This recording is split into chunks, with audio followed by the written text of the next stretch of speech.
Welcome everyone to the Cupertino City Council meeting. Today is Tuesday, February 7th, 2023. If you are able, please stand for the Pledge of Allegiance. I pledge allegiance to the flag of the United States of America and to the republic for which it stands, one nation, under God, indivisible, with liberty and justice for all. Thank you. Madam City Clerk, roll call, please. Councilmember Chow. Oh, here? Councilmember Fruin. Here. Councilmember Moore. Here. Vice Mayor Mohan. Here. Mayor Way. Here.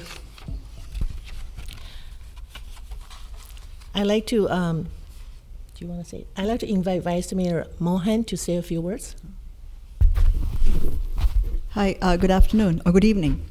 On behalf of Mayor Way and the Council, I just wanted to express our sympathies for the thousands of people who died in the earthquake the last couple of days. Particularly wanted to extend our sympathies to the Cupertino residents of Turkish and Syrian descent. Yeah, please observe a moment of silence. Thank you.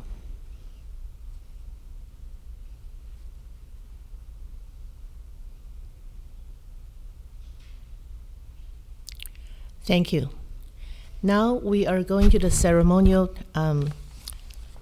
for our very popular and welcome to our council meeting, Josh Sello, 7-year West Valley Community Services Executive Director. He's done so much for the West Valley communities and had led West Valley Community Services into higher grounds. So we like to give our respect and congratulations for a new adventure. So Josh, please come forward.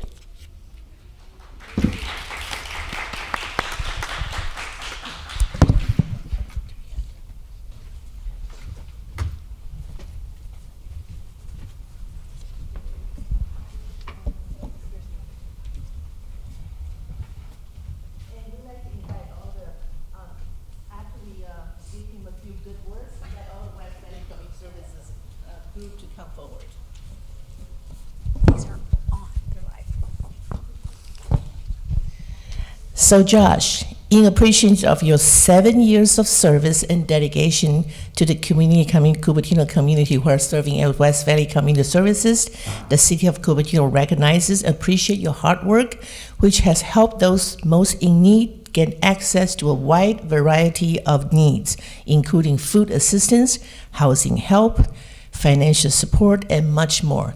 And you did it with your heart. So thank you, Josh. Thank you very much. Would you like to say a few words? I just want to say it's been an honor to serve this community. It is a very special place. This region is a very special place, and I'm really honored to have partnered with all of you to serve the needs of folks facing food and housing insecurity in the West Valley. Thank you for all you all do, and for all you all do. This is an incredibly caring and wonderful community. And we're going to put you in the middle. Okay. Closer by. There we go. Here's yours.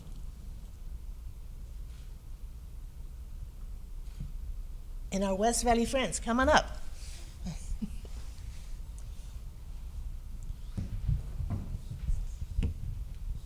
Come on.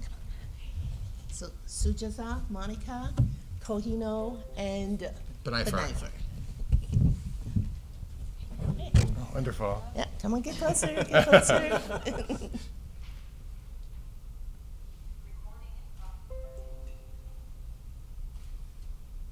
Thank you so Wonderful. much. Thank you so much. Thank you. Thank you. Thank you.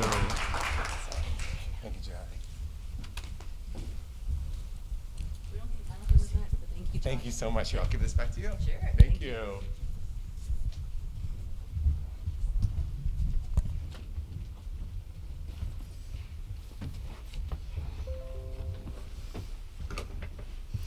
Okay, we're moving along to postponements and order of the day. Do we have any postponements or order of the day? No postponements, Mayor. All right, seeing none, let's move to oral communications. If you'd like to make a comment. I apologize, Mayor. I actually have Yes. a blue speaker card for the last presentation item for for Josh Salo's proclamation. Oh, yes, okay. Connie Cunningham.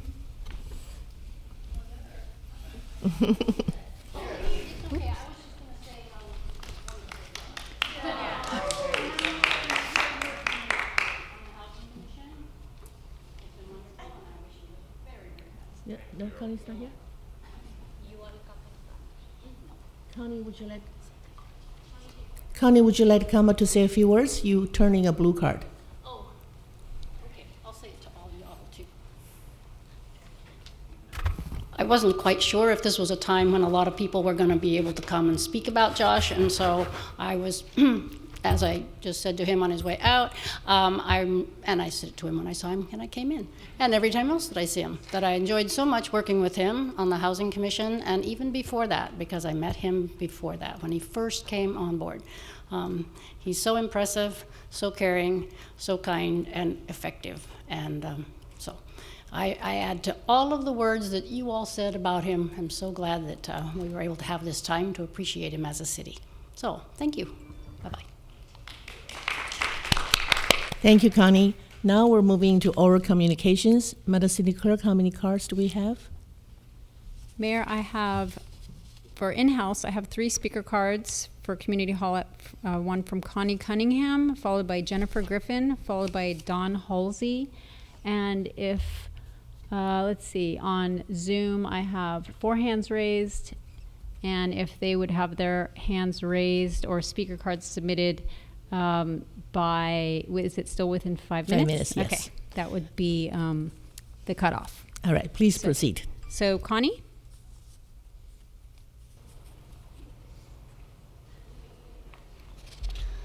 So good evening, Mayor Way, Vice Mayor Moen, and council members. Food comes from plants and animals, not directly from the store. Just as our water comes from rivers, creeks, and wells, the last step is the faucets in our homes. To protect biodiversity and our water, we can change our landscape, we can change how we landscape our property, and we can add property dedicated to nature.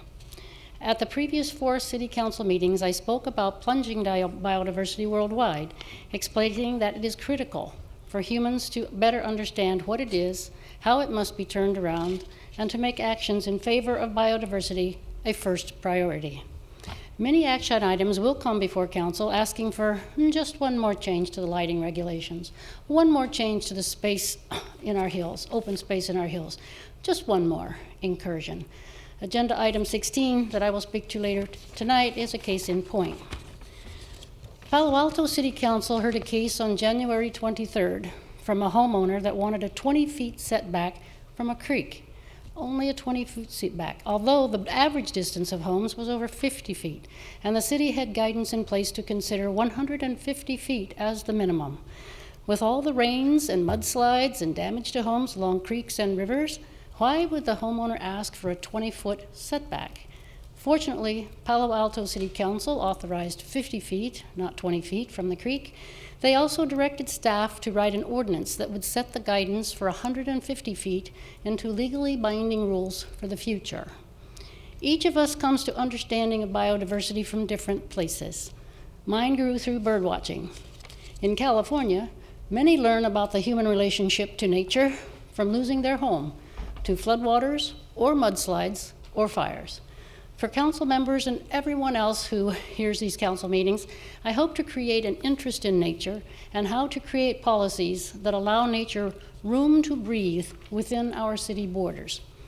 As we consider our housing element recently submitted to HCD for review, I urge council to encourage staff to include biodiversity in all its plans, to consider location of native trees and plants in all housing projects and business projects.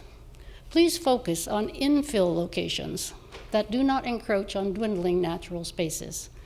In conclusion, what can City Council do to increase biodiversity and conserve water? 1, ask how each project supports biodiversity when it comes to council. And 2, to approve restoring nature to 16 acres of land, option B, at Blackberry Farm Golf Course this year. Thank you for this time to speak. Thank you, Connie. And next we have Jennifer Griffin, followed by Don Halsey, followed by Chris Noon. Good evening, City Council. It's nice to see you all in the new year. I just wanted to talk tonight about history and historic things in our city and in other places of this beautiful country. I've been talking quite a bit about the Stockelmeyer home, as thank heavens that it is owned by Cupertino. It is one of the founders of Cupertino's childhood home. Mr. Stockelmeyer had the foresight to alert people to try to incorporate Cupertino at the time when adjacent cities were looking to annex the crossroads of Cupertino. I cannot begin to thank him and remind everyone how grateful we should be to him. Therefore, it's time that his family home is fixed up and become a history house for Cupertino. Los Altos has a history house. The doctor's home is from 1900. Saratoga has history house, and I'm pursuing looking at the Scott home in Scotts Valley, which is 1855. But I challenge our millionaires in Cupertino and the people that run Facebook and Google to start donating. Put your money where your mouth is. If you want to live in our state, contribute to it. Contribute to the history. Don't poo-poo the history of this state. If you're living here, you're part of this state, you're part of its history, and you need to go and understand and give yourself an education of what this state is about. California is not someone's plaything. It has got its own history, and there are people who have fought and died and lived in this state of all different nationalities. So therefore, I put out a challenge. Put your money where your mouth is. The Hewlett and Packards have gone far and above to donate money for many, many different things. The Rockefeller family put Williamsburg back up and together in the 1920s from something that had been down in the dust for 200 years. I challenge people. I hear a lot of people maligning my state, and it hurts really, really bad. And I think a lot of those people that say bad things about California who actually live here don't get the history. It is multinational, it is long, and it is proud. And we have every right to make sure that parts of our state are not crushed under massive tech buildings and overbuilding. The history of California is every bit as proud as the Mayflower area and Jamestown, et cetera, et cetera, et cetera. Thank you. Thank you, Jennifer. And our 5-minute window for submitting speaker cards and raising hands on Zoom has elapsed. So our final speakers in Community Hall are Don Halsey, Chris Noon, Lisa Warren, and Brooke Ezett. Welcome, Don. And I understand you have a presentation.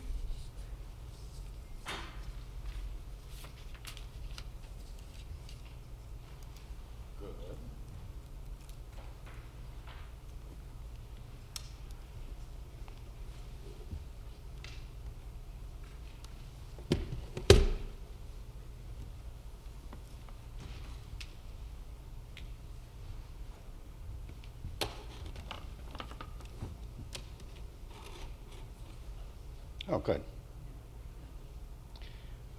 Good evening, Mayor, councilpersons, city manager, city attorney, distinguished visitors in the audience. I'm Don Halsey. I'm here to speak to you again about the biodiversity. So let's get started.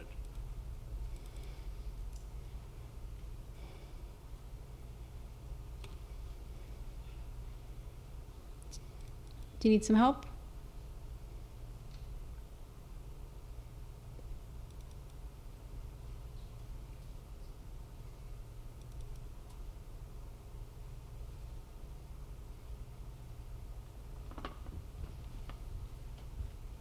There we go. Well, that was 30 seconds.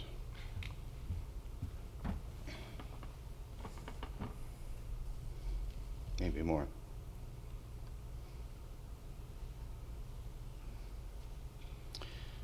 So biodiversity.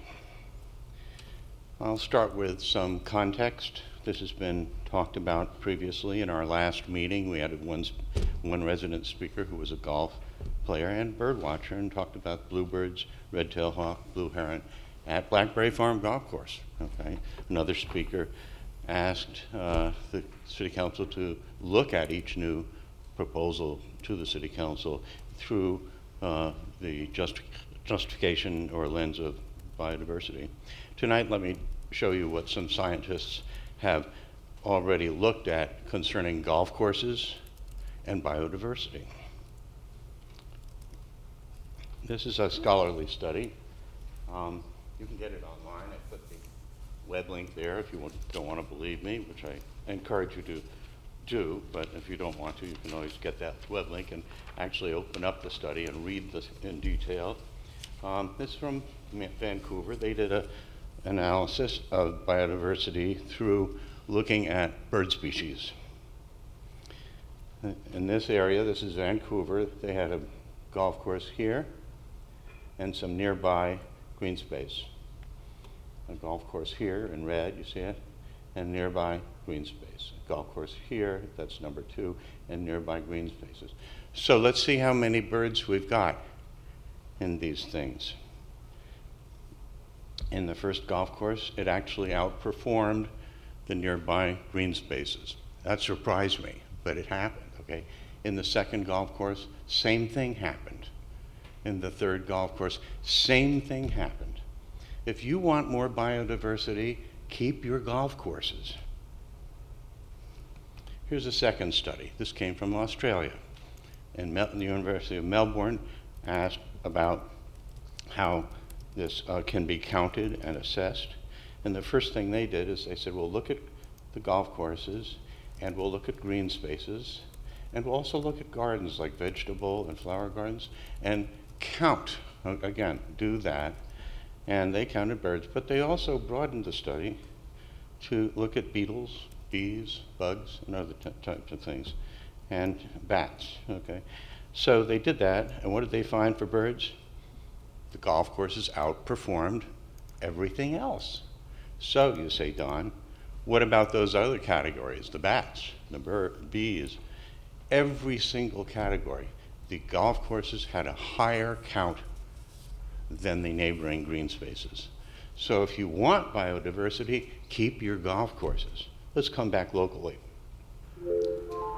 Thank you, Don. That is your time. Let's go back up here. I lost myself. These are local photographs. Don, that's your time has elapsed. Thank you. Okay, thank you. Next we have Chris Noon, followed by Lisa Warren, followed by Brooke Ezett. Welcome, Chris. Hi, I'll try and be brief as I'm the least prepared, and I wanted to thank the other speakers for mentioning California's history and biodiversity. Of course, those are things that our community cares about immensely. I was just wanted to make a request of the City Council that they make the information regarding the development of the Valco area more available online so that we can have more transparency and see what the progress is going on that.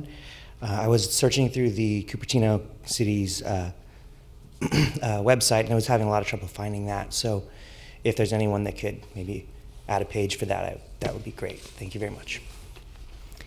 Thank you, Chris. Next we have Lisa Warren, followed by Brooke Ezett.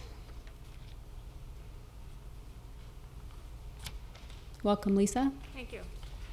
So some of you know this because you already got one. Some of you don't know this, but every few years I give maybe an unwanted gift to council members and ask them to read it, and if they don't want to pass it on to someone else or keep it themselves, that they please donate to the library.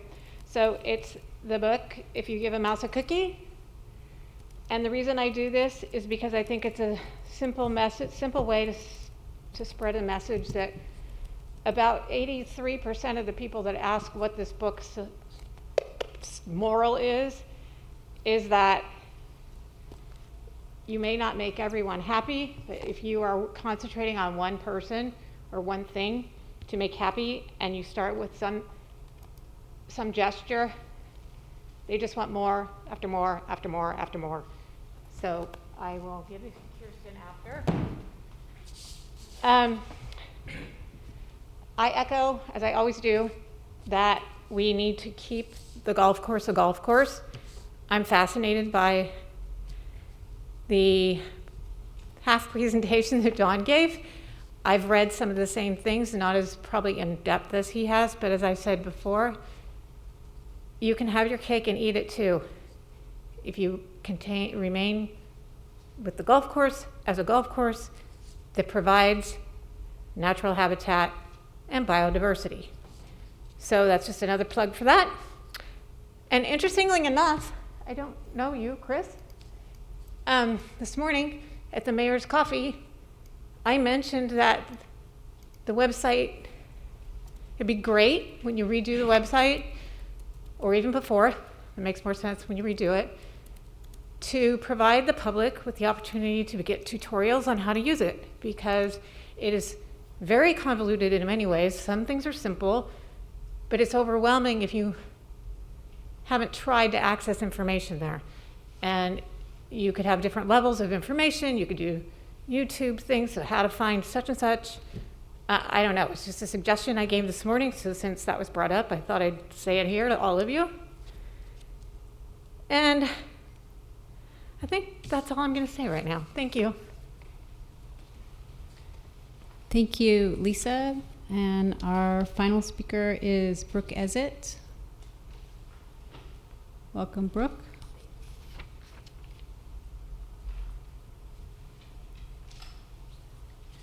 Good evening. I wanted to talk about two topics. First of all is the Memorial Park plan. I'm hoping that the city will reconsider the plans and add more green space to it, and also give Parks and Recs more money to develop more inclusive playgrounds for kids throughout the city. Secondly, Madam Mayor, you campaigned on the platform of bringing the city together as we were so divided, but I saw none of those sentiments on display in the governance workshop the other day.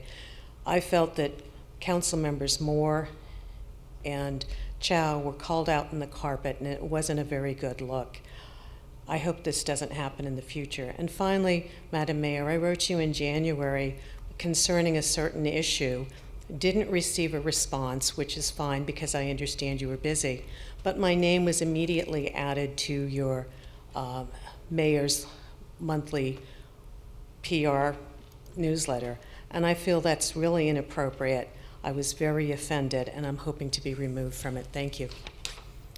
Thank you, Brooke. And now we will move to the speakers with their hands raised on Zoom. We have 10 speakers that had their hands raised within the 5-minute cutoff. We'll start with Ronnie Fisher, followed by Jennifer Sharon, followed by Seema Lindskog. Welcome, Ronnie. Good evening, Mayor Way and council members. My name is Ronnie Fisher, and I represent the Santa Clara Valley Audubon Society, and I teach at De Anza College, both of which are based in Cupertino. I urge you to release Blackberry Farm Golf Course to nature. As a statistics professor, I know that you can make numbers say anything you want. Please look into the details of any study that professes that sterile lawn, fertilized and treated with pesticides, is better for wildlife than a harmonious treatment of our natural world. Our bodies and souls need nature here in an area surrounded by concrete, glass, and tarmac. If preserving nature is not politically feasible, then please replant with native plants when you need to replace old plants in the golf course. Our insects, the one we depend on for pollination for our own food, need native plants, which are the only plants which our native caterpillars can survive on. The Harvard biologist E.O. Wilson wrote, "We should preserve every scrap of biodiversity is priceless while we learn to use it and come to understand what it means to humanity." Unquote. This need for nature, for wildness, for beauty, and for the solace of trees is consistent with the survey results of Cupertino residents. Thank you for all Cupertino has done in the past to lead the Bay Area in protecting the planet. Thank you, Ronnie. Next we have Jennifer Sharon, followed by Seema Lindskog. Welcome, Jennifer. Good evening, Mayor Way and City Council members. I'm Jennifer Sheeran, and I'm here tonight speaking only as myself. I have a concern about public communication from council members. Our current ethics policy states, quote, when city elected/appointed officials and staff are presenting their individual opinions and positions on issues potentially relevant to the city, they must explicitly state they do not represent their body or the city and must not allow any interference that they do. Many of our residents are receiving regular email communication with the header, quote, from the office of Liang Chow, Cupertino City Council member. This makes it appear it is an official communication, and many residents likely assume it is. Only after scrolling in the email several times to the very bottom is there a bullet point that says in italics, quote, representing myself. However, this is not official communication, and the latest email states positions that the City Council have not yet officially voted on. It also includes strongly encouraging residents to come argue for a specific viewpoint on the issues at tonight's council meeting. The email is headlined with the leading question, are you giving away your right? Further biased statements and leading questions are in a multi-paragraph discussion of Agenda Item 15 and Agenda Item 13. There is even a falsehood that no action has ever been taken in a council study session, when our own city manager said otherwise on January 25th. Now, it's fine to send out communication about city events or to encourage residents to come to the council meetings in general. As another speaker tonight mentioned, our mayor does that very thing. But it's not fine for a city council member to use their official title to rally public support for a particular viewpoint prior to a council vote. We've been told that residents can raise these ethical issues in council meetings, and the council will police themselves. I ask that you do this evening by requesting that all council members going forward refrain from taking public positions and trying to rally resident support for those positions in newsletters, social media, or otherwise before an issue has been decided officially by the council. Thank you for your work on behalf of Cupertino residents. Thank you, Jennifer. And Mayor, I just want to check with you, per our process, after this next speaker, we will reach 30 minutes on the oral communications portion of the meeting. And there is a section at the end of the agenda to move the remaining speakers. I just wanted to point that out, if you'd like to. What's the pleasure of the council? Do we want to continue to listen, or we want to move the oral communication to limit to 30 minutes? I like to my council members to put in. How many speakers remain? There are 9 speakers after Seema Lindskog. We are eight speakers. We are above schedule, so maybe we could let it go. Sure. Yeah. Let's proceed. Okay. So I will allow Seema Lindskog to talk. Welcome, Seema. Yeah, can you hear me? Yes.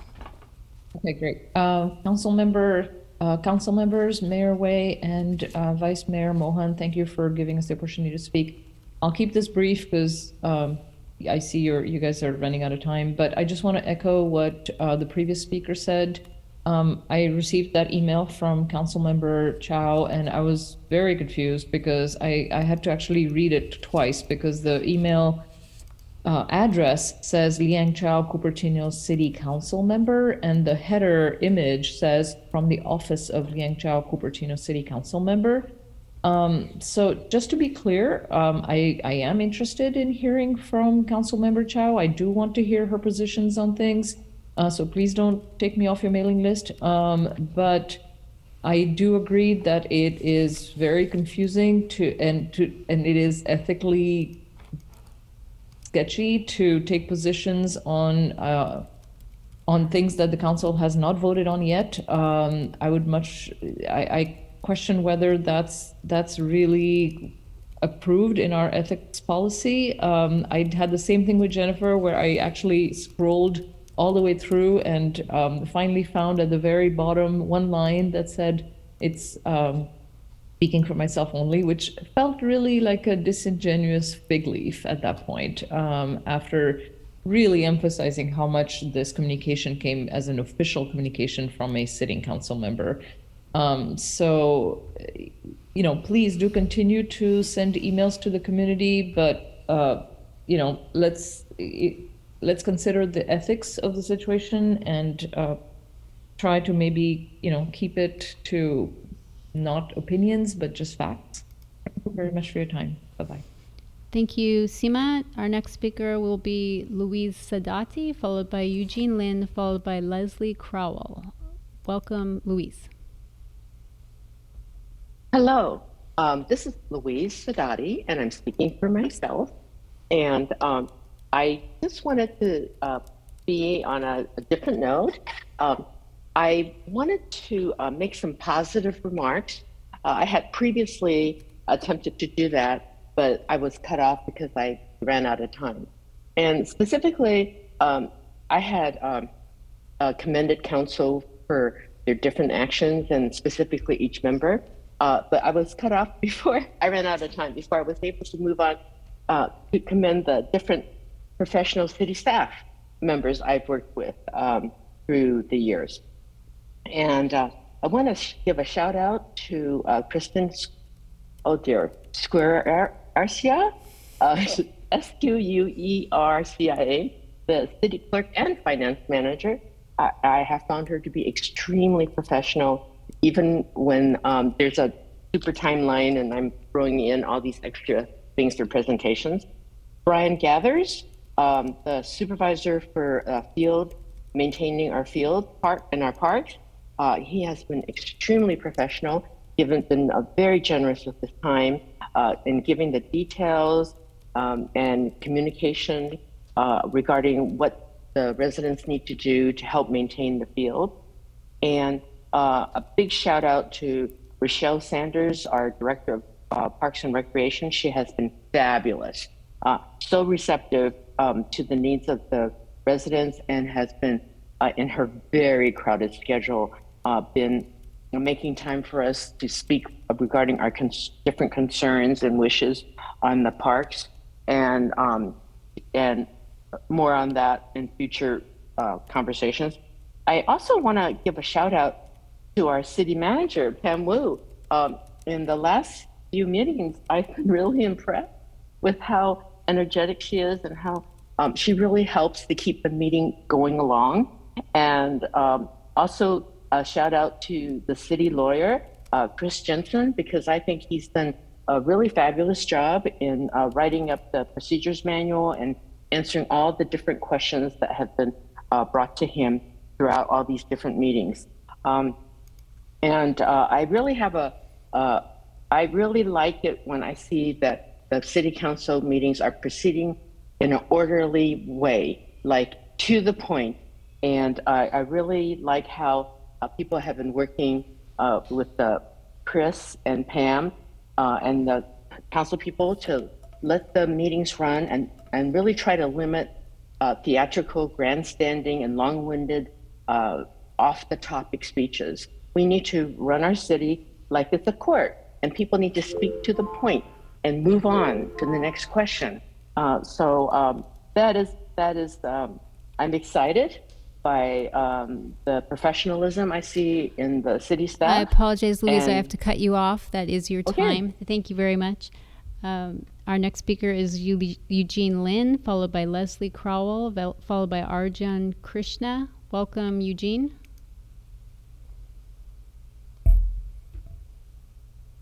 Mayor Way, council members, my name is Eugene Lin, and I'm a Cupertino resident of over 30 years. I want to comment on the Blackberry Farm golf course renovation. I'm strongly in favor of restoring the land to its natural habitat.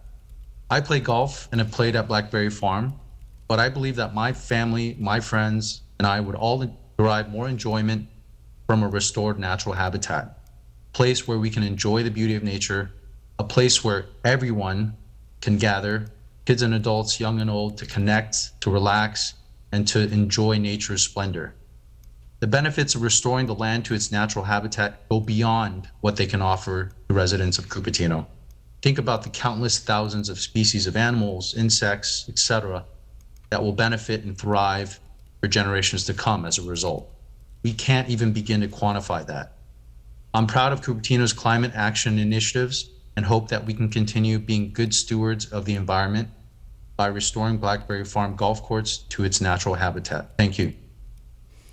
Thank you, Eugene. Next we have Leslie Crowell, followed by Arjun Krishna, followed by Rhoda Fry. Welcome, Leslie. Good evening, Mayor Way and council members. My name is Leslie Crowell, and I'm here to speak in support of item 15, in particular, the language in the procedures manual that requires that only city council. Excuse me, Leslie, item 15 is being heard later on in the agenda. This is the oral communications portion of the meeting reserved for items that are not on the agenda. I see. I didn't understand how that worked, so I apologize. I'll be back later. Yes, thank you. You can raise your hand as soon as the mayor announces that item. So next we will move on to Arjun Krishna, followed by Rhoda Fry, followed by Peggy Griffin. Welcome, Arjun. Hello, everyone. I'm Arjun Krishna. I am a junior in high school right now from Bellarmine College Preparatory, and I'm here to speak also on the restoration of the Blackberry Farm golf course. Many other people today have spoken about the environmental impact and the water waste, as well as people just enjoying having a more green and open space instead of the golf course. But I think my specific area of interest in this entire affair is the use of pesticides and herbicides. I have personally been working on multiple science projects for the past 4 years, and I've worked with the Sierra Club and other environmental protection organizations. And I just wanted to dedicate some time to dispel any notion that pesticides and herbicides are at all beneficial to maintaining a healthy natural environment, primarily through the unintended effect of agricultural runoff, especially in an area like California, in which rain is unpredictable. It allows the amount of herbicides and pesticides to concentrate into the soil.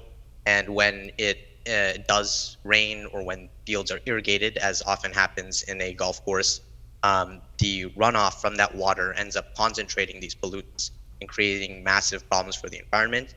To contextualize this, I could give the example of S-triazine herbicides. These herbicides are primarily used on destroying and killing weeds. It attacks photosynthesis, and it's something commonly used to maintain golf courses, as well as farms where weeds are a problem. But the problem with these S-triazine herbicides is that they are incredibly dangerous for the native wildlife. With fish, especially since in the local streams there are a protected steelhead trout, the irrigation from pesticide runoff can end up causing severe neural damage to these fish. It can cause erratic swimming that eventually leads to death by exhaustion. In local amphibious species, it can cause severe endocrinological damage by attacking the endocrine axis of these animals. And for birds, it can cause birth defects as well as in other mammals. It is because of these problems that I would be strongly for the reversion of Blackberry Farm golf course into natural land, because this would be most beneficial for the environment because of the huge amount of ecological stress that herbicides and pesticides put on the environment. And any notion that the golf course could exist in a state of like full greenery and being fully maintained with the use of pesticides and herbicides, and for that to be beneficial to the environment, is based on a false premise. So I just like to dispel that. Thank you for your time. And I just wanted to be a youth voice that seems to be not often as heard at City Council. Thank you. Thank you, Arjun. And our final two speakers are Rhoda Fry, followed by Peggy Griffin. Welcome, Rhoda. Good evening, City Council members. It seems like Blackberry Farm Golf Course is a big subject of the night, so I'm going to chime in as well. it's a playing field. And I don't think that we should get rid of playing fields. There's people of all ages who use the golf courses, and I believe that we can have our cake and eat it too, and have more nature around that area. A couple of you are new to the city council. One of the things that was shown was that the people who were looking at the water use did not really consider that we did need to irrigate more areas than they at first believed, because the golf course is in a bowl and it rises up to residential's, and there would be a fire safety hazard if there wasn't significant irrigation out there. We can have our cake and eat it too, and I certainly hope that you will consider that. The other thing is, and really this is about transparency, is that it used to be where we were many of the amenities that ran as business in the city were in enterprise funds. So basically, there would be almost like a P&L, profits and loss statement. So we know how much these amenities were costing, or how much they were making. And the senior center had been in an enterprise fund, and it isn't anymore. So we don't have any transparency there. The same is true for the pool picnic business. And that takes me to another issue, is that the whole thing about re-looking at the golf course came because there was a major capital investment that needed to happen there. Well, here we're in the same position where a major capital investment needs to be made at the pools, but we have no idea what they're costing. And interestingly enough, the pools are way closer to the creek than the golf course is, and there's lots of chemicals used there. So I just thought that was a little confusing. I also wanted to, so long story short, please, we need more transparency. We need to find out how much our amenities are costing us. Maybe we're not charging enough money, maybe whatever. So the other thing is regarding decisions being made in public meetings. I attended the same meeting. Somebody said that decisions had not been made, that Chris Jessen had said that. My understanding was, and maybe he can correct us, is that a decision could be made at a study session as long as it had been noticed. And when people got so upset about it, I went back in history and I went to all of the previous study sessions that have happened in the last 9 years. That 9 years is what I could pull up, and not in any of them had a final decision action been taken at any of those meetings. So I think that we should keep up that tradition, and Leon Chow was correct on that. Thank you, Rhoda. And our final speaker is Peggy Griffin. Welcome, Peggy.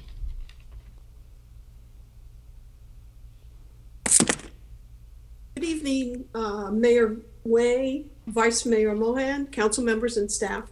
I have several topics to talk about quickly. One is I support the golf course as a diverse activity. Biodiversity, they can find ways to not use the herbicides and the pesticides and add more natural habitat.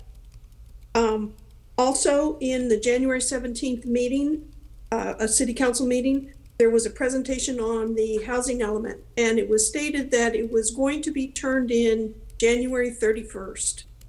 But from what I can tell, it didn't make the deadline, and I would like to know why. I know that you hired a new consultant. And also, tonight, I want to talk to the people who are watching tonight, the people that are attending both in person and on Zoom. Collectively, through a series of city council meetings and incremental decisions, this council is doing away with the public's access to information, ability to speak, ability to participate and contribute. It doesn't matter whether you believe in what I believe or we disagree. It's our rights to speak and have access to that information. Democracy and your rights and freedom require work on your part. Those people watching and attending, you must educate yourself on the issues. You must speak out and you must pay attention. If you believe in democracy, then it's time to step up and participate, or you will lose your rights little by little like a dripping faucet. Thank you. Thank you, Peggy. Mayor, that is all for public comment. Thank you, Madam City Clerk. Now we are moving into reports by council and staff. So let's start with brief report on council members' activities and brief announcements. Pardon? Let's just do it. Okay, so let's start with who wants to start first? No one? Okay, go ahead, Vice Mayor Mohan.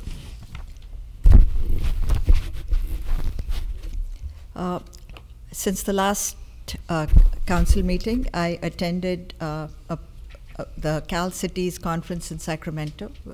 Several of our council members did. That was went on for 3 days. I also attended the Public Works special recognition event to thank our employees for their efforts in keeping us safe during the recent storms.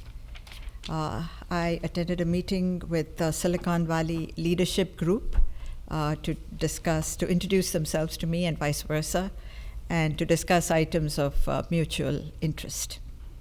I also went to the League of California Cities event in South San Francisco. And lastly, most interesting event was I toured the Apple campus, which I'd always wanted to do and never got a chance to till last week. Thank you, Vice Mayor Mohan. And anyone want to come first? Go ahead, Vice Mayor Chow.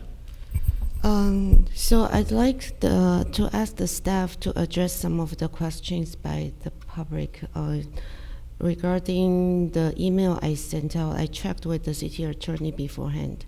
Would you like to speak to that now or send the council a memo to clarify? Because other city council members from other cities have done similar thing, and I asked you before. Yeah, so those are not on the agenda, but we can certainly address them separately. And I guess the study session question should actually be addressed in that item.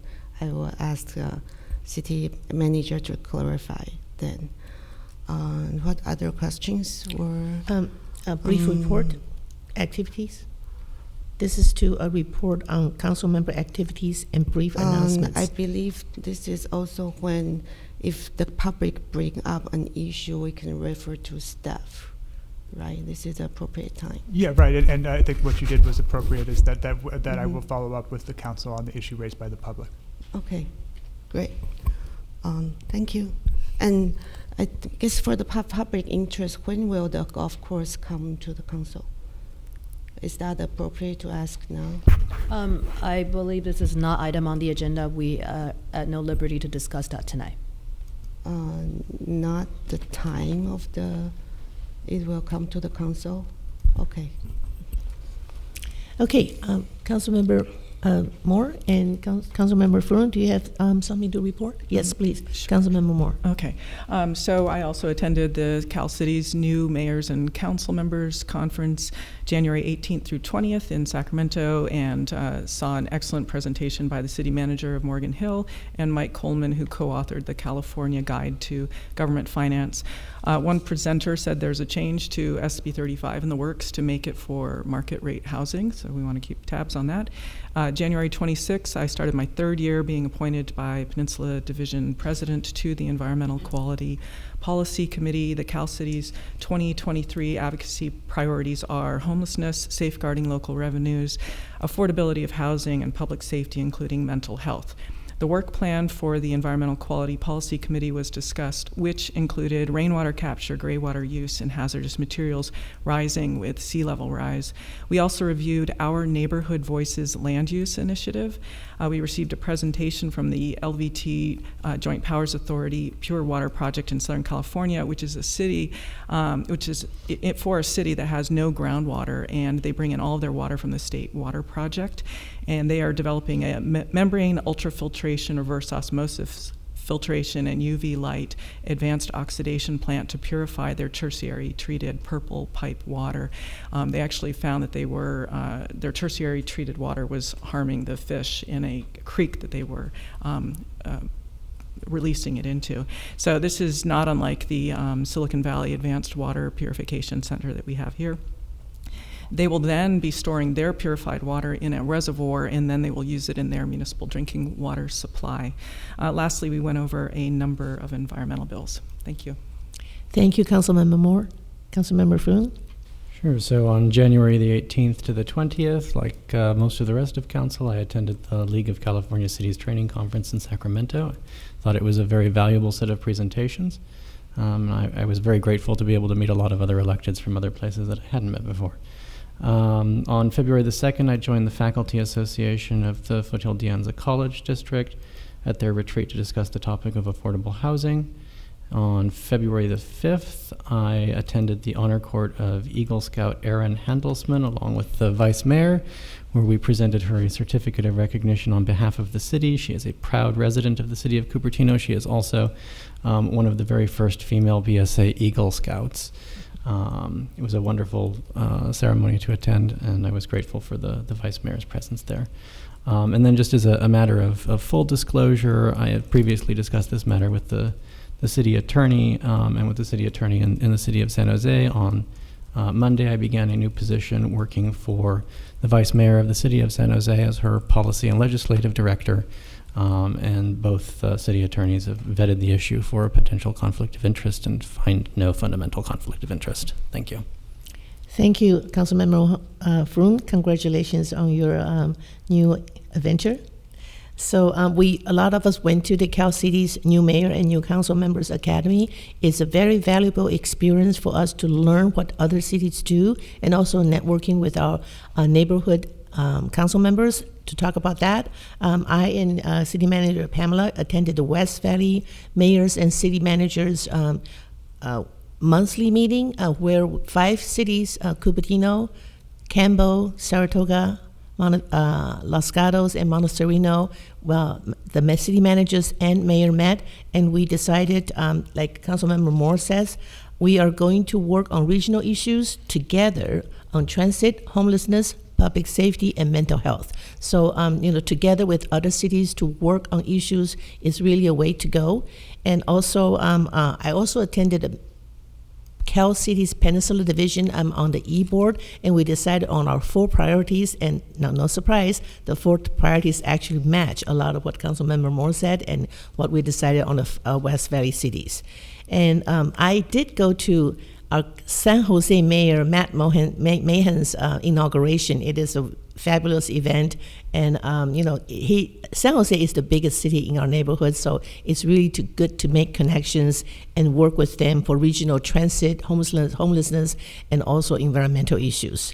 So another thing I think is really interesting is I did host my very first Coffee with Mayor today at 7:30 to 8:30. We have 18 participants and very lively discussions. And the interesting fact is we have one member who will live here for 1 year and one member who's lived here for 60 years. So 1 to 60. So I love to host my coffee meeting, and so come and have morning coffee chat. It's a very casual event. Coffee and tea on the mayor, but the rest, if you want to have breakfast, it's on your own. Thank you. Okay, so now we move to report on committee assignments. So I think some of us attended our assigned committees. Councilmember Moore, you would like to start? Okay, sure. So on January 19th, I gave the final chair report to the VTA Policy Advisory Committee. On January 20th, I attended the Valley Water Commission meeting, which was in person. I was elected vice chair. We received the Water Commission 2022 accomplishments report. We received an update on Valley Water's drought emergency response and progress on water use reduction. We're still in a moderate drought. However, we have had a 23% reduction in water savings over 2019, which is greater than the 15% called for. We heard about model water efficient new development ordinance, which can be adopted by our city, and we received a report on the groundwater production charge showing that for fiscal year 23 to 24, the average household will have a Valley Water charge increase of $8.91 in our area, which is North County, while South County ranges from $1.02 to $2.59. I asked about that and was told the reason is infrastructure. On February 5th, I attended the Valley Water Board Policy and Planning Committee to make recommendations regarding the Water Commission's purpose and areas for improvement. They had very good attendance from the commission and committees there. I repeated a recommendation regarding the need for increased onboarding education and educational improvements, including accepting any applicant from the Water Commission who wants to attend the Water Ambassador multi-week training course that gets into the water system in greater detail. Thank you. Thank you, Councilmember Moore. Vice Mayor Mohan? On January 23rd, I attended the first audit committee meeting along with Councilmember Fruin. We elected Angela Chen as the chair of the audit committee and myself as the vice chair. The audit, we went through the responsibilities and powers that the audit committee has. We fine-tuned some procedures. We streamlined some other procedures. But the end result was that the reports that were coming through the audit committee will still be coming to City Council, and they will get the same information that they always had, which is the Treasurer's report and the Treasurer's investment report. There are... what was that? Yeah, so the basic responsibilities haven't changed, but a few internal processes have been streamlined for the purpose of efficiency. I also attended the Santa Clara County Library District JPA Board of Directors meeting. I was sort of pinch hitting for Council Member Chow. Glad to report that the Santa Clara County Library District is on solid footing financially and administratively and management-wise. So that was a good meeting to attend. Thank you. Councilmember Chow?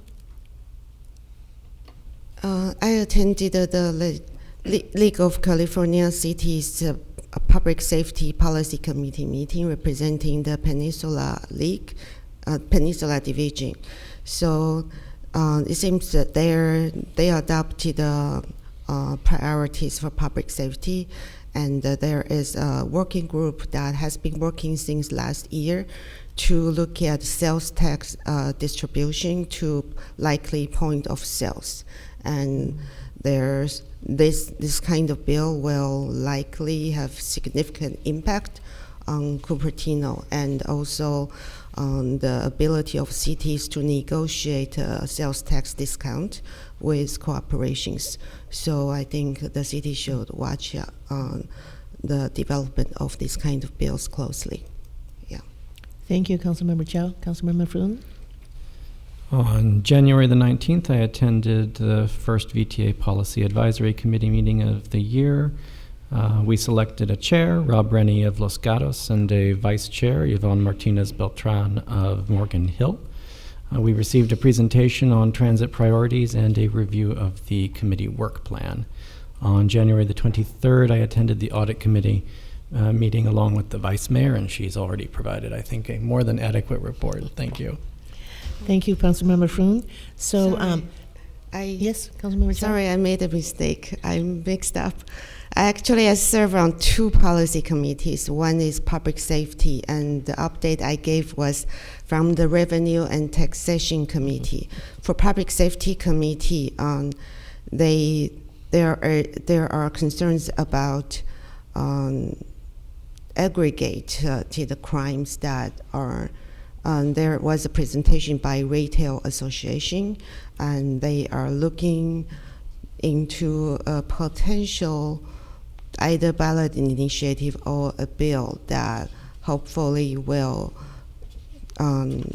still provide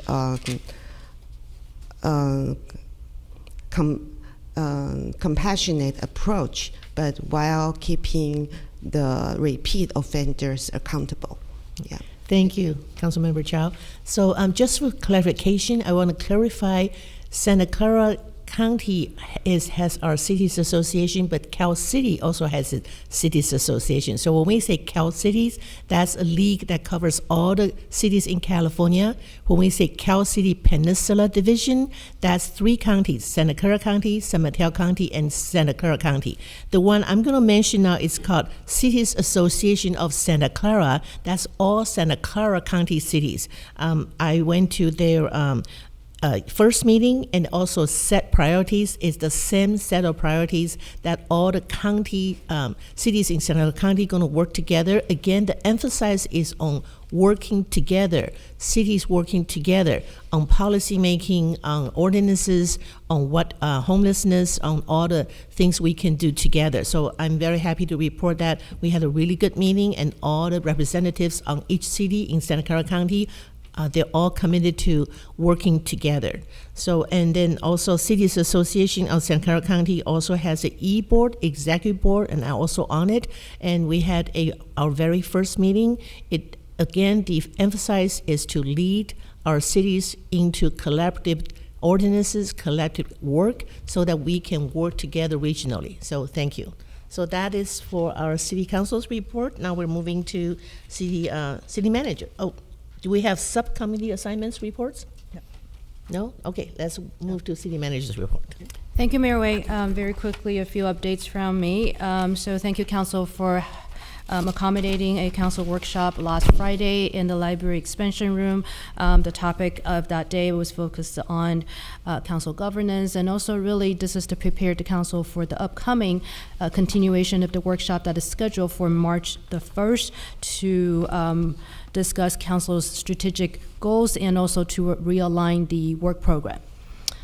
Second item is a update on the online survey for the Memorial Park Revitalization Project. So the Engagement Cupertino online survey has launched, and this will be available to solicit any community feedback until February 22nd.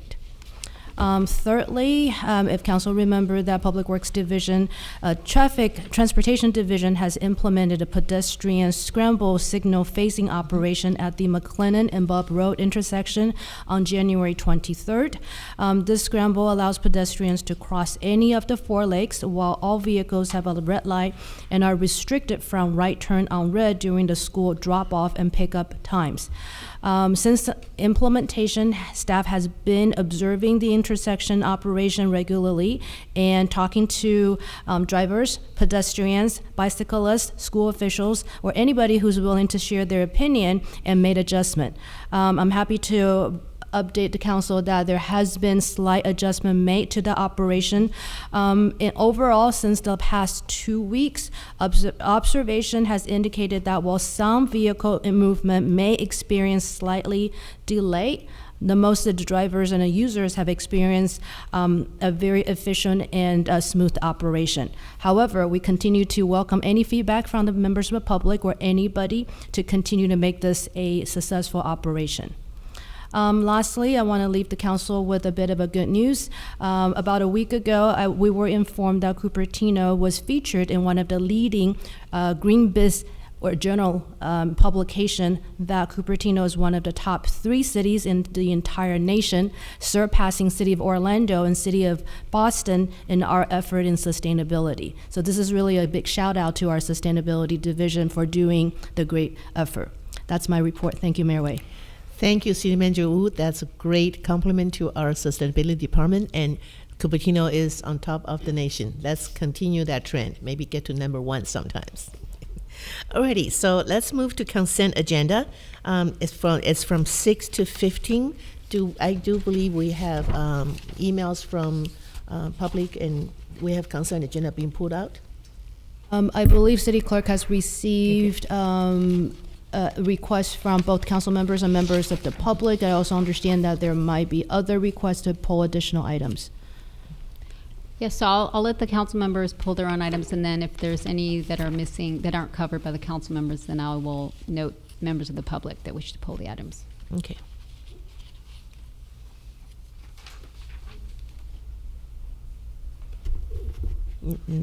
Do we have? So I was. Yeah.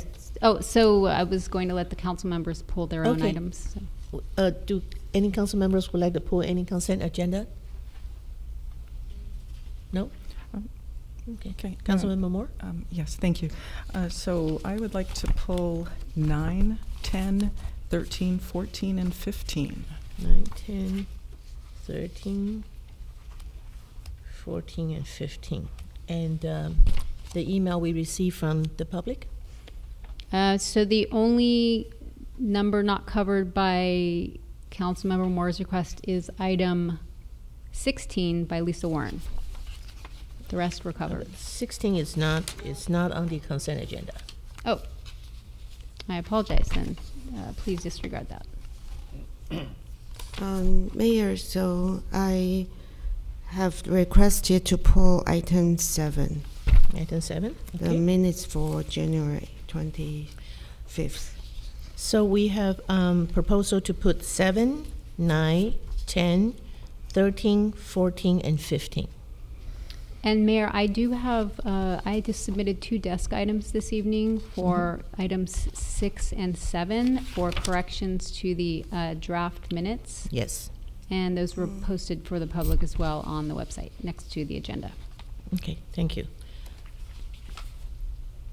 So may I have a motion to approve number 6, 8, 11, and 12? So moved. I'll second it. It's moved and seconded. Any discussions? If not, let's vote by light.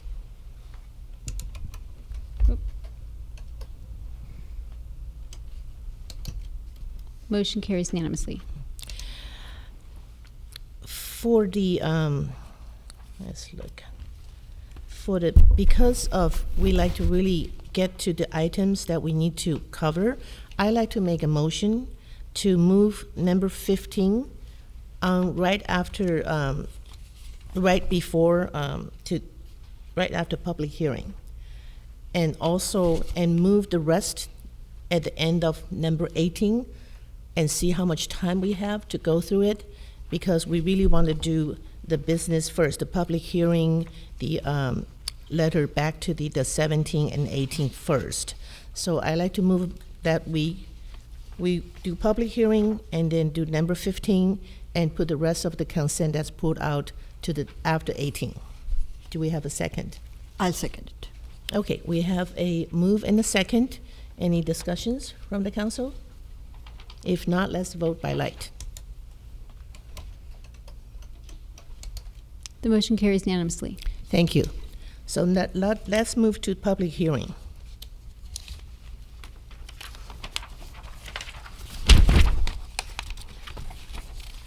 So I like to open, we're moving to number 16. I like to open the public hearing now. And for staff presentation, please. Mayor, I wanted to make a quick announcement for this item. Yes. Due to new state law, it limits the distribution of copyrighted materials associated with the review of development projects. So members of the public wishing to view plans that cannot otherwise be distributed under SB 1214 may make an appointment with the Planning Division to view the item at City Hall by sending an email to planning@cupertino.org. The plans will also be made available digitally during tonight's hearing, so they can see me, and I will present I have the plans on a laptop that I can allow for inspection, only during the hearing. Yeah. So if the public wants to see the plan, please, during the hearing, come to Kirsten, our city clerk. She would have the plan on her laptop so you can review it. Thank you. Now, staff report, please.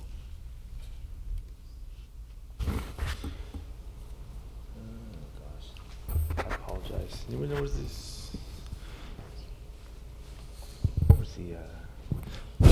Oh, it's on. Sorry. It's been about 3 years since I've been over here, so it's nice to be back in person. Thank you. John Martier, Senior Planner with the Community Development Department. I've been the project planner for this application, the sign exception, EXC 2022-003, for a sign exception at the public storage facility at 20565 Valley Green Drive. Let's see here. Okay. So again, the subject tonight is to consider an appeal of the Plan Commission's decision to deny sign exception to allow 3 wall signs where 2 are permitted, and to further allow 2 of the 3 wall signs to be oriented towards the freeway on 2 separate storage facility buildings. The applicant, who's also the appellant, is David Ford from All Sign Services. Himself and another representative from Public Storage is present tonight. A little bit of background as to the facility and its location. Public Storage is currently on a 3-acre site. It was approved by council. The current building was approved by council on June 18, 2019, to demolish the existing the storage facility and develop a new 263,671 square foot building. That's approximately slightly north of 40 feet tall. As with most development projects in the city, signage is not included in the original approvals. So the request tonight, and here's a site plan, which we are allowed to show, is for 2 freeway-oriented signs. So again, there's just to give you some perspective as to the staff report and to the community on the site plan. If we reference buildings and sign numbers, this is what we're talking about. So so the facility is really is made up in 2 buildings: a western building and an eastern building. The building 1 is the easternmost building, while building 2 is the western building. Sign 1 is the wall sign that's on the eastern facade that's not facing I-280. Sign 2 is one of the freeway-oriented signs on building 1, and sign 3 is a freeway-oriented sign on building 2. Sign 1 is the 52 square foot sign that's on the 81 foot frontage. It's internally facing, and about 29% of the frontage percentage. It's allowed pretty much by right by the Cupertino Municipal Code, and it is currently installed with the building permit number there for reference.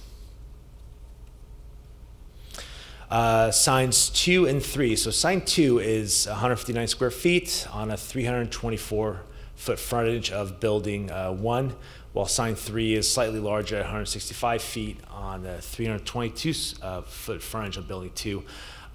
Both are freeway facing.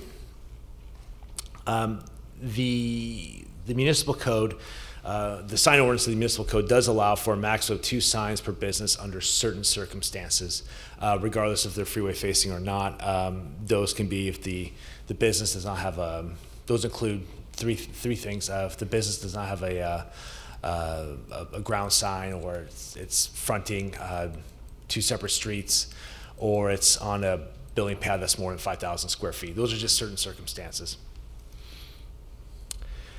So the Plan Commission the Plan Commission was ultimately the final approval body, unless appealed, such as this time. And so they heard this item on October 11th, 2022. They denied the sign exception in a unanimous decision 5-0. The only permitted sign was on the east elevation. As we said, it's already up there right now. A few of the reasons why, as part of their findings, that was denied was the commissioners felt that it was inconsistent with the sign and bird safety ordinances, the potential for safety hazards to motorists, and potentially precluding this portion of I-280 being designated as a scenic highway. As the staff report described, this portion of I-280 is actually eligible to be a scenic highway, but not actually designated as a scenic highway. So the applicant filed the appeal on October 21st of 2022. The basis of the appeal was that in their view was that the decision was based on the accurate information regarding CEQA requirements, dark sky restrictions, and I-280 scenic highway designation. Further, in their view, there was no discussion by commissioners on required findings as outlined in the staff report. Council's review was considered de novo, which means that this application goes in front of you as you are an approval body, not necessarily on just the appeal itself and what the appellant is claiming, but it's a brand new application in front of your eyes. If I said that incorrectly, the city attorney can correct me. So the sign exception, each sign individually on their own all comply in size and illumination per the sign ordinance, which is 19104, wall signs. However, to grant a sign exception, there's 3 findings that have to be made, and I have on the screen the last finding, which is finding C, that states that the exception to be granted is one that will require the least modification of the prescribed regulations and the minimum variance that accomplishes the purpose. We felt, staff has felt, and consistent with how it was brought and presented to the Planning Commission, that as the application was submitted to city, that staff could not make this finding for the 2 freeway-oriented signs, as well as the third wall sign, where normally only 2 are permitted. One is that per the sign ordinance, a single business is only allowed to have 2 wall signs, and also for the sign ordinance, only allows a single freeway-oriented sign per business. So what was felt by staff, and as well as by the planning commissions to a certain extent, was that this finding cannot be met because it was a greater variance than what typically would staff would support or allow. So the conclusion, again, it requires further modification of regulations and the minimum variance. So in terms of CEQA, this project, if approved, would be categorically exempt from the requirements of California Environmental Quality Act per sections 15301 as the existing facility, as the building is complete.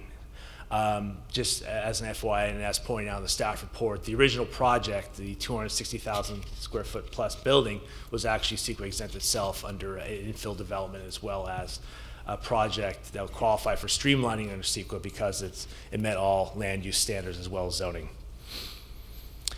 So the recommended action from, I should read that the City Council, I apologize, adopted the proposed draft resolution to find that the proposed actions are exempt from CEQA and to uphold the appeal in part, approve one of the 2 requested freeway-oriented signs, and deny the requested sign exception.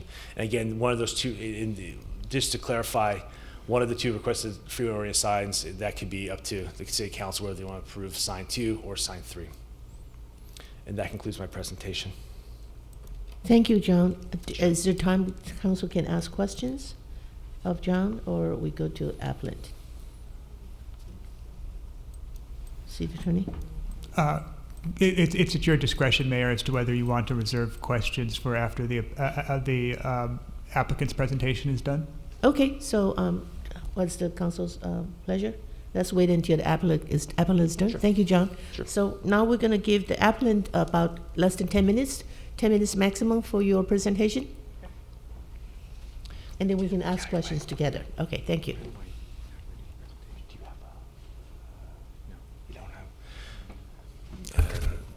Madam City Clerk, do you have the presentation that we can help the applicant? Yes, video, can you?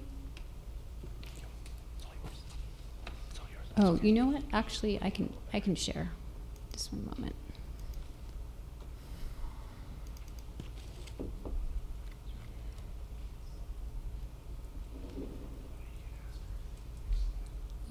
Just one moment. This is, here we go, up. Okay, I'll share my screen.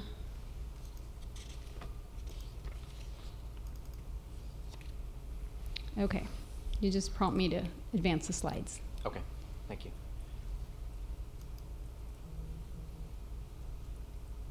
Perfect, okay. Good evening, council members. My name is David Ford. I'm here representing Image National as the sign company, working with Public Storage. We also have Brian Ulrich with Public Storage here, who's going to speak a little bit about the overall project. We have asked you to look at our appeal of the Planning Commission decision, which denied our sign exceptions. We're asking that you approve a sign exception for one of the wall signs that we are proposing. We're in agreement with the staff report, and after hearing comments at the Planning Commission meeting, we're in agreement that 2 signs is probably not necessary, that 1 sign would definitely serve the purposes for this facility. As I noted in this, could you go to the second slide there, please? Is that good? Second slide, yeah, perfect, thank you. So the reason for our appeal was we felt like in the discussions at the Planning Commission meeting, There were a number of items that were brought up by the commissioners and by the public regarding CEQA requirements, dark sky requirements, and then the potential designation of Highway 280 as a scenic highway. Could you go to the next slide, please? As was mentioned in the staff report, signs are categorically exempt from CEQA under Section 15.311. It's an existing facility. Signs are also exempt from the City of Cupertino's dark sky requirements, provided they meet the illumination requirements in the sign code, which this does. It allows for 250 Lamberts of light. We're proposing 88, so about a little more than a third of what's allowed by the code. Also, Highway 280 is currently not designated as a scenic highway. In order to do that, the city would have to create a corridor protection plan and submit that to Caltrans. I spoke with Caltrans. They have not received any corridor protection plan. I asked staff if they had been asked to put that together. They said they have not been asked to do that. So at this time, it's just a potential designated scenic highway, and there's nothing to say that adding this sign would exclude that from being designated as a highway in the future. Can you go to the next slide, please?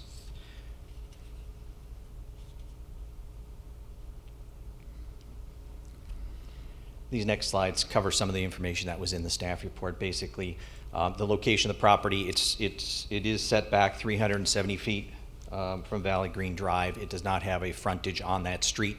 There are office buildings and a parking lot, so there's really no visibility from that street. The entrance is a private driveway, as noted. Could you go to the next slide, please? Thank you. There's a private driveway to the right. There's residential on either side, so signs on either end. We have one on the right-hand side simply because that's where the entrance to the facility is. Sign on the left-hand side wouldn't make much sense. No sign visibility on the back. So really the only visibility to the public is along Highway 280. Next slide, please. So this is just our visibility study. We, as shown in the staff report, these are the two locations we were proposing for the signs at this point. Again, we're just asking for one. You can go through the next slides. Next few slides would be great. These are just visibility studies. This is the information we presented to the Planning Commission to kind of show, how the visibility of the building is blocked from a lot of angles along Highway 280 north and southbound. We're really looking for one spot that could be visible to both to help people get off the freeway at that location and for advertising purposes as well. Okay, so next slide, please. It should be the last one. All right, so we're basically asking that you grant the sign exception to allow the freeway-facing sign. The sign ordinance, again, this is mentioned in the staff report, does allow for multiple signs. Really, the only issue here is that it's facing a freeway, not a public street. It's not detrimental to the public health or welfare or safety or anything like that. The lighting is all within the allowances of the sign code, and that this sign exception requires the least modification. We're just asking for one sign facing the freeway along that frontage.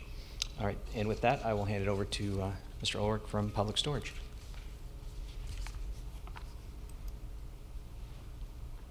Good evening, Council.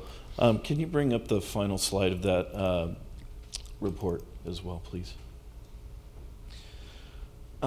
Just wanted to go back over. First of all, we're so thankful to finally be constructed, open for business at the location. One of the things that we wanted to just reiterate with you all is that we looked at this as a terrific opportunity not only to serve the immediate community better, but in doing so, it caused us to reinvest in the property over $50 million.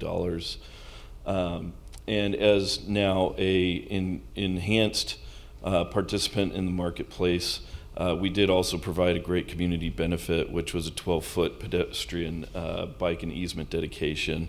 So as a great neighbor, we're also looking to try and reach the community as well with our limited access, as well pointed out by David already, so I don't need to reiterate that piece.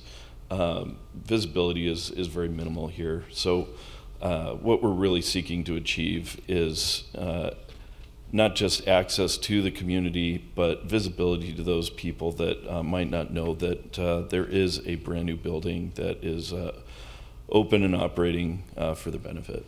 So thank you for your time tonight. Okay, thank you. That ends the presentation. I'm going to open up for council questions. Not deliberation, but questions. Any questions for John and for the owners and the representative of the sign company? Councilmember Moore or Councilmember Vice Mayor Mohan?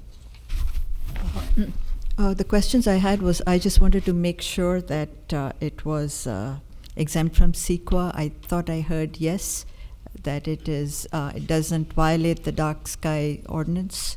And I think I heard yes, but I just wanted a confirmation. Correct. Okay, thank you. That's my question too. Any more questions? Yeah, just one for the applicant. Yep.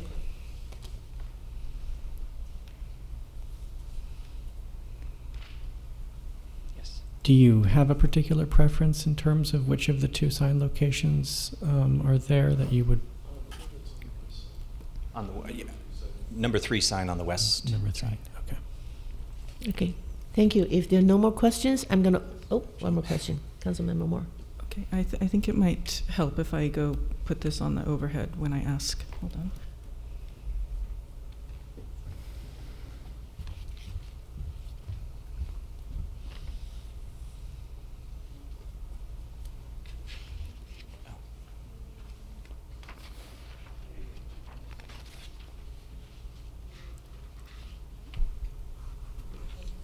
Sure. Okay. Yeah, that would help.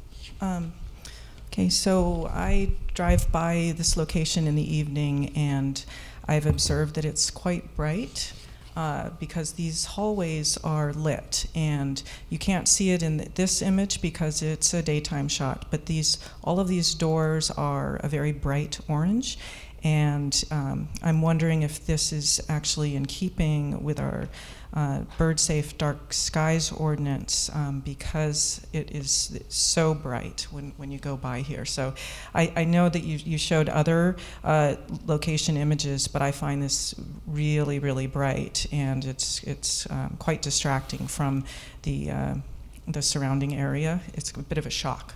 So I was wondering if staff could let us know if that is following the dark skies ordinance, and has someone done a check of this building at night to verify. Thank you.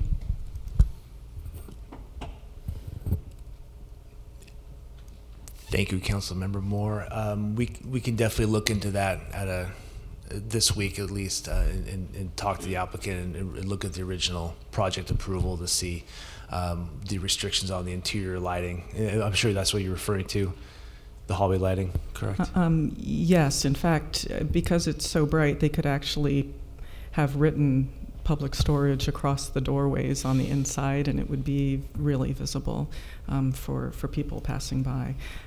So it was a nice kind of a quiet stretch through there at night, and now it's quite illuminated. So the if I may, the dark skies ordinance applies to outdoor lighting, so not to interior lighting. Was there, through the mayor, I thought there was something about having the light that would go across the neighbors, across the property line. I thought there was something about that where you actually don't want to be illuminating past your property line. I just don't. My understanding is it does not regulate interior lighting.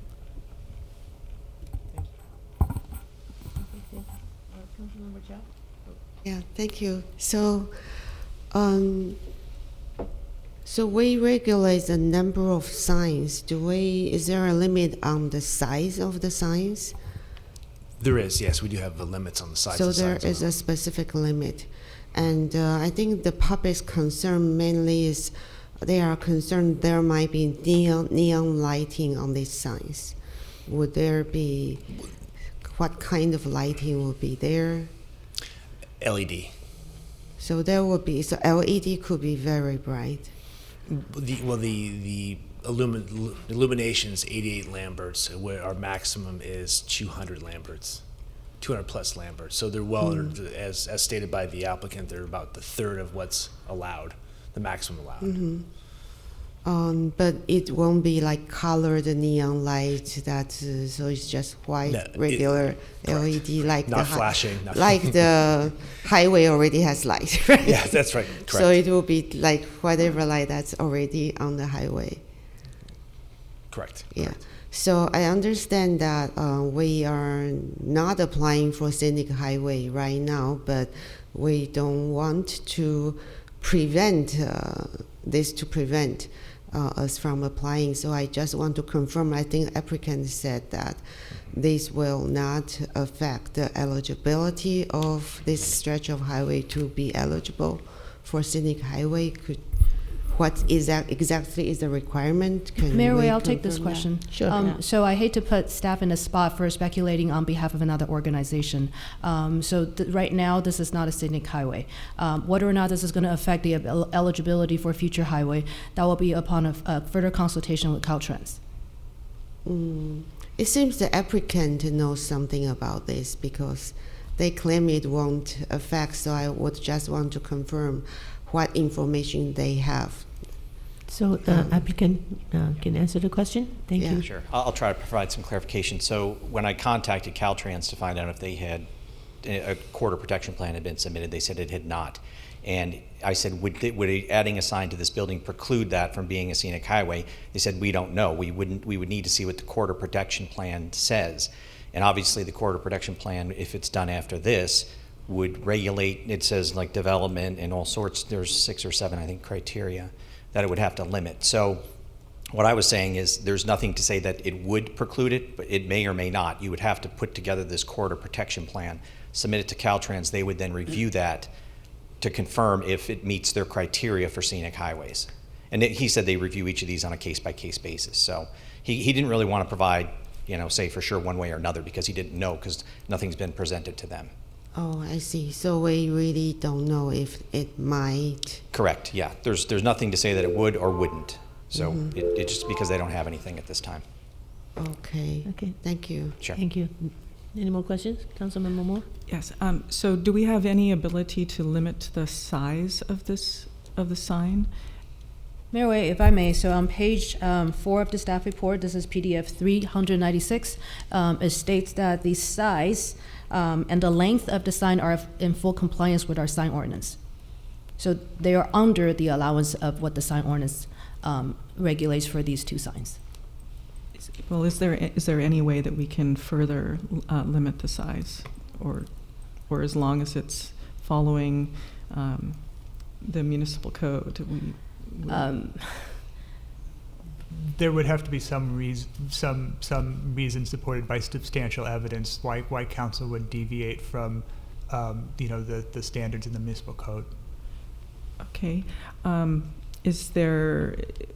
Would the interior hallway lights that we see, do those are they operating?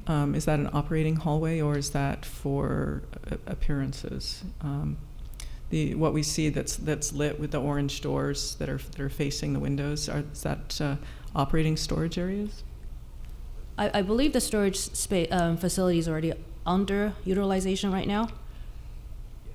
No, the question is whether they're decorative or if it's an actual used hallway that we're seeing from the street. I believe it's a used hallway that the storage use that are facing that portion of the freeway, correct?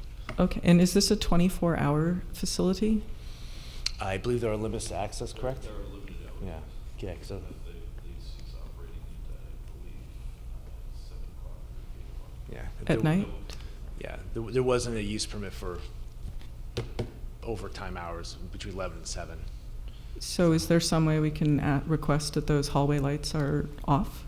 So this is, we're considering the sign ordinance. The project itself is entitled and has been constructed. So we should what's before the council and what is outside the scope of the applicant's vested rights are the signs that are under consideration. Okay, but they still would have to follow the dark skies ordinance and turn off the lights at the... My understanding is this project was approved before the dark sky ordinance was adopted. I see. Okay. Any more questions? Go ahead, Councilmember Chow. So the project was approved, but the sign will be installed after, and it will be outdoor. So would those lights on the sign have to observe that ordinance? Yes, that's correct. Okay. So the lights on that sign have to observe that. That's correct. So I have a question for the applicant.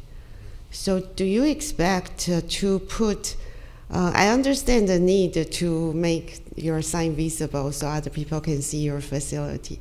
So I'm wondering, do you plan to just put public storages, your own sign, or do you plan to sell ads so allow No, other it's people? it's a static sign. It's just Just your individual static own- letters will just say public storage. It's just really to identify Okay. the building and provide name recognition on the building itself. Then would you, thank you very much to consider installing only one of the signs facing highway. I'm just wondering, this section of the highway right now doesn't have a lot of signs. So would you consider putting a smaller sign that would still stand out and have quite big visibility? As is.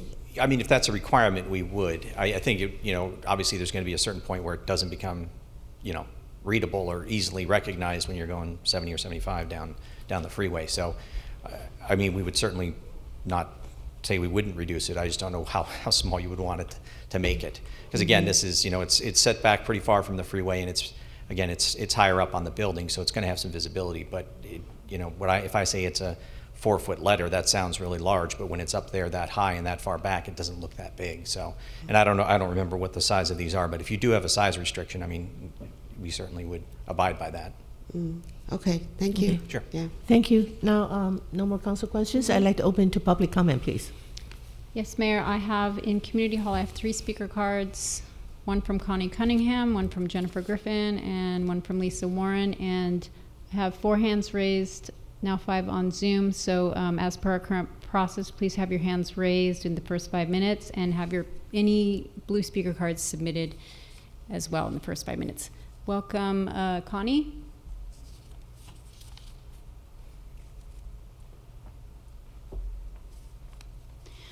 Good evening, Mayor Way, Vice Mayor Moen, and council members.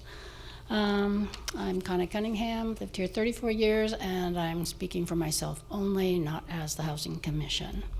One of the first things I guess I'd ask, because I didn't have it on my points here, is about the interior lights that Council Member Moore was asking about. They certainly are addressed by the dark skies, and there is something about them emanating out and having to be turned off at certain time and all that. So I don't know the details. I didn't come prepared to talk to it, but I do think that is a pertinent question. In any case, I want to thank city staff for the excellent report on this agenda item, but I do respectfully disagree with the conclusion. The recommended action is to conduct a public hearing and adopt the resolution. And I disagree with that resolution. Cupertino is a lovely city with aspirations to stay that way, and indeed to become more beautiful while we grow over the next few decades with the housing element. To do so, each decision is critical. I urge the council to deny the appeal by applicant and uphold the Planning Commission Resolution 6962. Excuse me. I urge the council also to request that staff rewrite the sign ordinance to make clear the requirement for reducing light pollution and light trespass, which is mentioned several times within the sign ordinance, as well as within the dark skies ordinance. Light trespass is a really big deal, and it should be very clearly stated. I also would urge that the council request that the staff prepare a corridor protection plan. If that is what's required to find out what all is needed. I don't think that we as a city, with all of our various master plan and stuff, all of the different things that I have read about how we care about nature, I don't think that we want to be the piece that says, yeah, we've got signs that peek out, they're bright, they're distracting. Any distractions like that are bad for motorists and can cause accidents. Let's see how much time. Oops. Okay. The ordinance for the signs says it is to provide regulations of sign dimensions and quantity which allow for good visibility for the public and the needs of the business while providing the safety of the public by minimizing distraction to motorists and pedestrians. That's right in the sign ordinance itself. It also says that the sign's color and illumination shall not produce distraction to motorists or nearby residents. Paragraph C1 states provide architectural and aesthetic harmony. For me, that means safety, beauty, those words harmonize. Lighted signs distracting motorists are not safe, not beautiful, not in harmony. Lights on the roadway that are not needed for guiding traffic are a distraction for drivers. Thank you for this time to speak. Thank you, Connie. And our next speaker in Community Hall is Jennifer Griffin, followed by Lisa Warren. Welcome, Jennifer.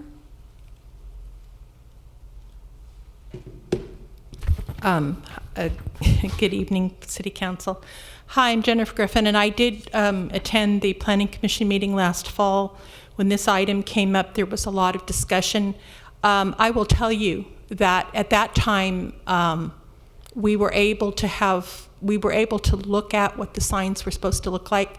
Now we seem to have some sort of a strange new law. I wonder if the governor signed it. I never heard about it, that we can't look at what the sign, I mean, this is a sign that's going on the side of a building next to 280, and the public is not allowed to look at it. I mean, what kind of law is that? That's not Public Storage's problem, but I can see going forward that we're not going to be able to look at any plans for anything. You know, even if they got a little pencil out and made a little square with a little figure on it, that would be helpful.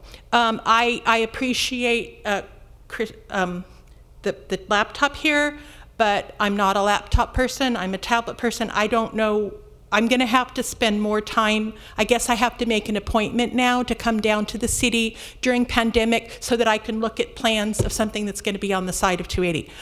When I was a kid and 280 was opened in 1968, it was a beautiful corridor. My relatives from Virginia, we took them up there by Crystal Springs. I want 280 to get that designation again. There is no reason that we can't have that.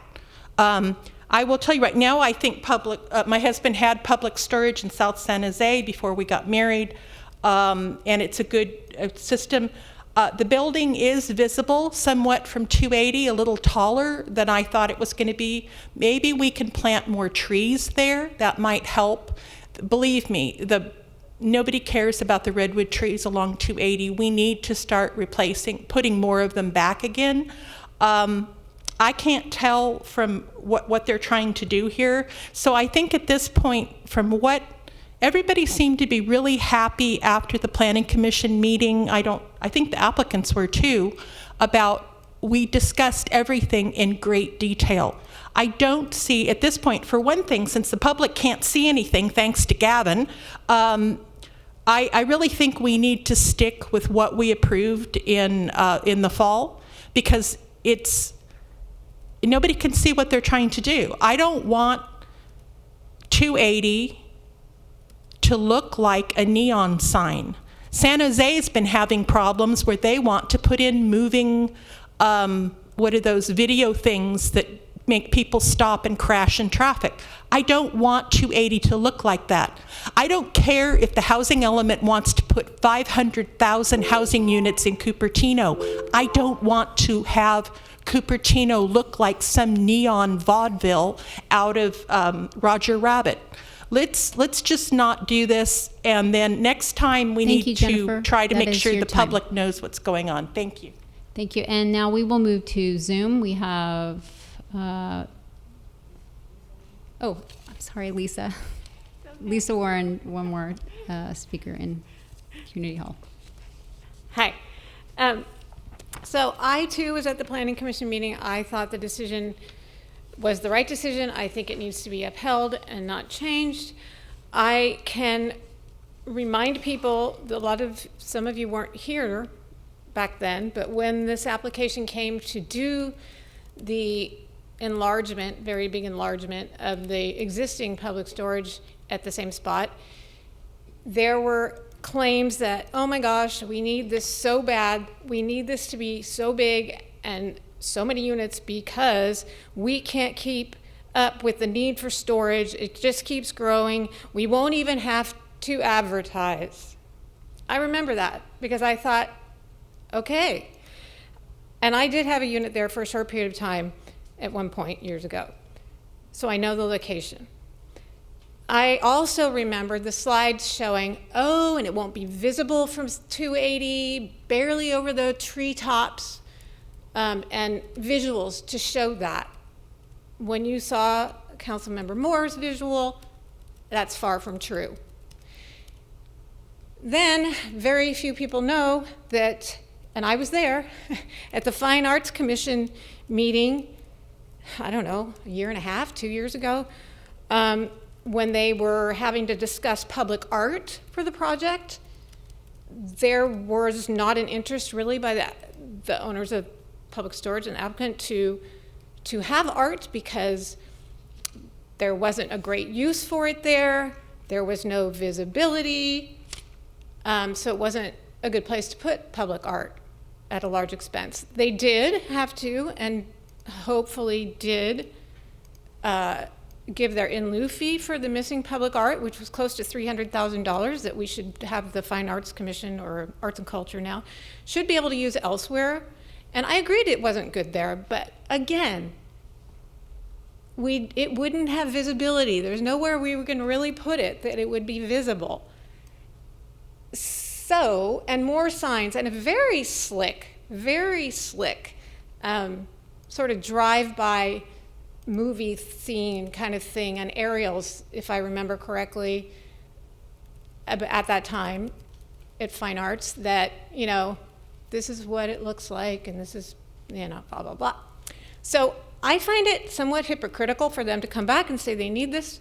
I at that time, I apologized sort of, but said, you know, it would be so much better if your color wasn't this very shocking, very, to me, unattractive, dark orange. And I have seen what Councilmember Moore sees, and it makes me very, very sad and feel deceived.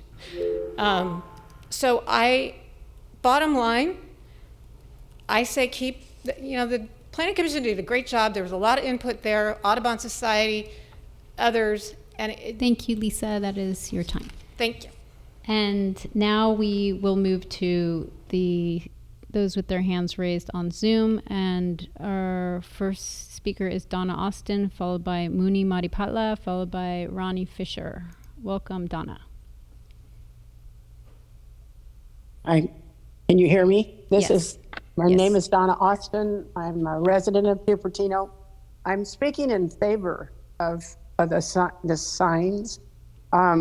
It's so hard to find something, and it causes more traffic and confusion, and it's much safer to have good signs that are visible. Every business gets 2 signs, and these signs in themselves meet code. They say the light issue is taken care of, that it's lower than the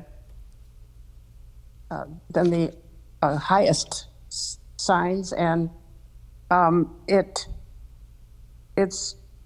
complies with the sign ordinance. They seem to be talking about the buildings, which is another issue, and that came in itself. And that's again, so that you could tell, oh, that's a storage place. Oh, that's where it is. It promotes the business. It helps people know where it is, eliminates confusion. It's exempt from CEQA. I think it promotes safety by being able to know where it is. It gives you, simple direction this way, take that exit, instead of driving around in circles trying to find the place. So I'm in favor of the project, and that's all I have to say. Thank you. Thank you, Donna. Next we have Muni Maripatla, followed by Ronnie Fisher, followed by San R. Welcome, Muni. Good evening, Mayor. Could you guys hear me? Yes, we can. Okay, thank you. Good evening, Mayor, Vice Mayor, and City Council. My name is Muni Maripatla, a Cupertino resident and Vice Chair of Planning Commission. I'm here speaking as a resident, only representing myself. I request the council to deny the appeal, as Freeway 280 is a scenic freeway. We all know that. It may not be designated, but it's scenic. We don't see illuminated signs anywhere on 280 except east of Lawrence in San Jose. Whenever I drive to San Francisco, I always drive on 280 because of natural beauty and harmony compared to Freeway 101. Driving on Freeway 101 feels like driving on Las Vegas Strip with so many lighted signs. I guarantee you that every sign on Freeway 101 meets the code. This is not about whether something meets the code or not. This is about what we want around us, right? Let's not make Freeway 280 as yet another Las Vegas Strip in the Bay Area. If you approve this appeal, we will open the floodgates for various entities to do the same along the entire stretch of 280. Let's not set a bad precedence. So let's keep Freeway 280 as scenic as it is today. Thank you for your time. I appreciate you listening. Thank you, Mooney. Next we have Ronnie Fisher, followed by San R, followed by Peggy Griffin. Welcome, Ronnie. Thank you. Good evening again, Mayor Way and City Council members. There we go. I am Ronnie Fisher with the Santa Clara Valley Audubon Society. Our organization asks you not to allow any illuminated signs facing I-280. In this specific case, drivers can already see the hallmark orange paint on the building, especially if light is emanating from the interior, and especially if there are lights on the exterior, and they can recognize the public storage.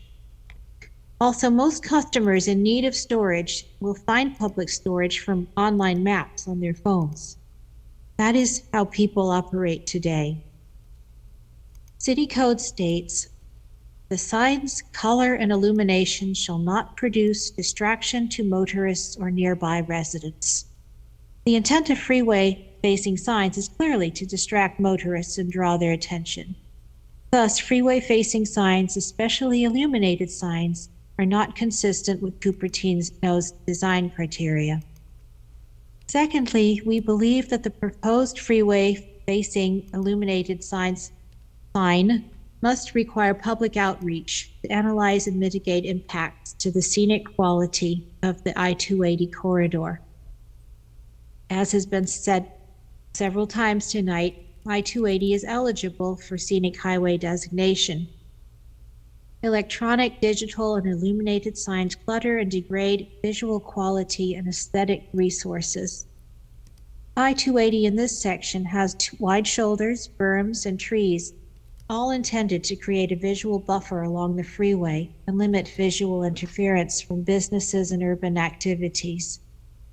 The impacts of an I-280 facing illuminated sign should be analyzed in a public process, which somehow adequately presents the proposed sign and what it would look like, despite the governor's new rules. Thank you. Thank you, Ronnie. Next we have San R, followed by Peggy Griffin, followed by our final speaker, Rhoda Fry. Welcome, San. Thank you, City Council and Mayor Wee. I would like to request that the appeal be denied. Freeway 280 is a beautiful section that is enjoyable for all of us. And I request you to please maintain the beauty of I-280 and not approve the appeal. I also urge you to look ahead at the possibility of applying for a scenic highway for this section of I-280 and consider that the Caltrans permits require that a scenic highway not have outdoor advertising by it. And so we do not want to be in a scenario where this is already approved and therefore in future we cannot have a scenic highway permit be approved. There are also Caltrans requirements around landscape freeways, and I urge you to look into both the scenic highway implications of approving this, as well as the possibility of a landscape freeway and denying this permit appeal so that we may maintain the beauty of this section of I-280. It is also concerning that we are overriding the Planning Commission because it sends a signal and a precedent that in future, approvals from the Planning Commission will come back into the City Council to be appealed and to be overridden. We spent a lot of time talking about improving efficiency of City Council processes. And here is an example of an inefficiency where the Planning Council made an approval and we are now revisiting it and spending enormous time of City Council on this topic. I request you to keep in mind the efficiencies that you're targeting and deny the appeal and maintain the beauty of I-280. Thank you. Thank you, San. Next we have Peggy Griffin, followed by Rhoda Fry. Welcome, Peggy. Good evening, Mayor Way, Vice Mayor Mohan, council members and staff. I agree with all the previous speakers that do not want this approved. San R pointed out a very good reason. The Planning Commission, the time spent, the analysis, the discussion. I also, Connie Cunningham said, each decision is critical and it builds on itself. It's cumulative. If you think about it on 280, there's a public storage, not that brand, but a storage across the street, across 280. Maybe they want a sign too if you approve this. And then right at the intersection of 85 and 280, there's another storage place. Maybe they want a sign. And then down the street near the Blaney Bridge is another storage place. Are we going to have all illuminated signs? If you accept one, it sets a precedent. And I-280 is a beautiful highway until you get down into San Jose. Please do not destroy this. I encourage you to deny this approval, this appeal, and pursue the corridor protection plan through Caltrans. After that, if they want to come back and a sign is allowed, so be it. But get that plan in place first before you destroy the opportunity to do it. Thank you. Thank you, Peggy. And our final speaker is Rhoda Fry. Welcome, Rhoda. I agree with the previous speakers, with the exception of Ms. Austin. Public storage has been in Cupertino for years without signage on 280, and evidently their business has thrived. I do hope that you watch the Planning Commission. My understanding is that any sign application within 660 feet of the freeway needs to go in front of the Planning Commission. Per plan, the building is 46 feet from the property line, and we're looking at signs that would be a few feet short of a one-car garage. That's super close and really big. Your approval of this sign is optional. Although it does not violate dark sky, we care about dark skies. We all want Cupertino to be beautiful, and we want to know that 280 is eligible for scenic highway. Let's not risk losing it. It would be a distraction to drivers and would be visible to homes across the freeway. The proposed signage will not help you find the building. The proposed signage will not help you find the building. So that's why I repeat it, because I really want you to hear that. The applicant has already shared that an objective is to advertise and provide name recognition. We don't want billboards in our community. The proposal will illuminate the sign until 11 p.m. well after the office is closed at a reported 7 p.m. according to the web. I don't think we can even consider the building to be complete. It hasn't even been finalized. But guess what? There has been a final permit for 600 square feet of signage. I'm going to repeat that. There's already 648 square feet of signage on that building. Isn't that enough? Please say no. And especially please say no to illuminated signage. Please don't be known as a city council that defied our planning commission, because they did right. And since I do have a minute, it was interesting. I hope you also read the packets. Committee for Green Foothills also spoke against it. And even KQED had called into, I believe, the Planning Commission Planning Commission and the city, because they were interested also in the prospect of our city choosing to defile our highway that is eligible to become a scenic highway. So getting back to my closing remarks, please don't be known as the city council that defiled our community with billboards. I thank you very much to deny this appeal. Thank you, Rhoda. Mayor, that is our final public commenter.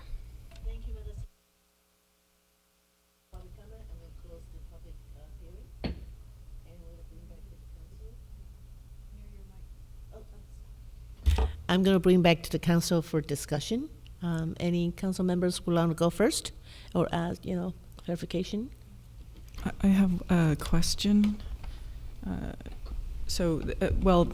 What I was reading, just a comment on the layout of the materials that we were given. It was a little confusing because the public storage presentation came before the council presentation in the packet, and I just found it a little confusing to be able to tell where the material was coming from, because we were given the argument for the appeal from the applicant before the staff report. I just want to highlight that in the future. Maybe we want to turn it around the other way. And then, so let me, I just have a question about another sign that I've seen, and I'd like to understand this, if someone can prepare an answer for the 648 square footage of signage that was already applied for, but I'm going to show you something.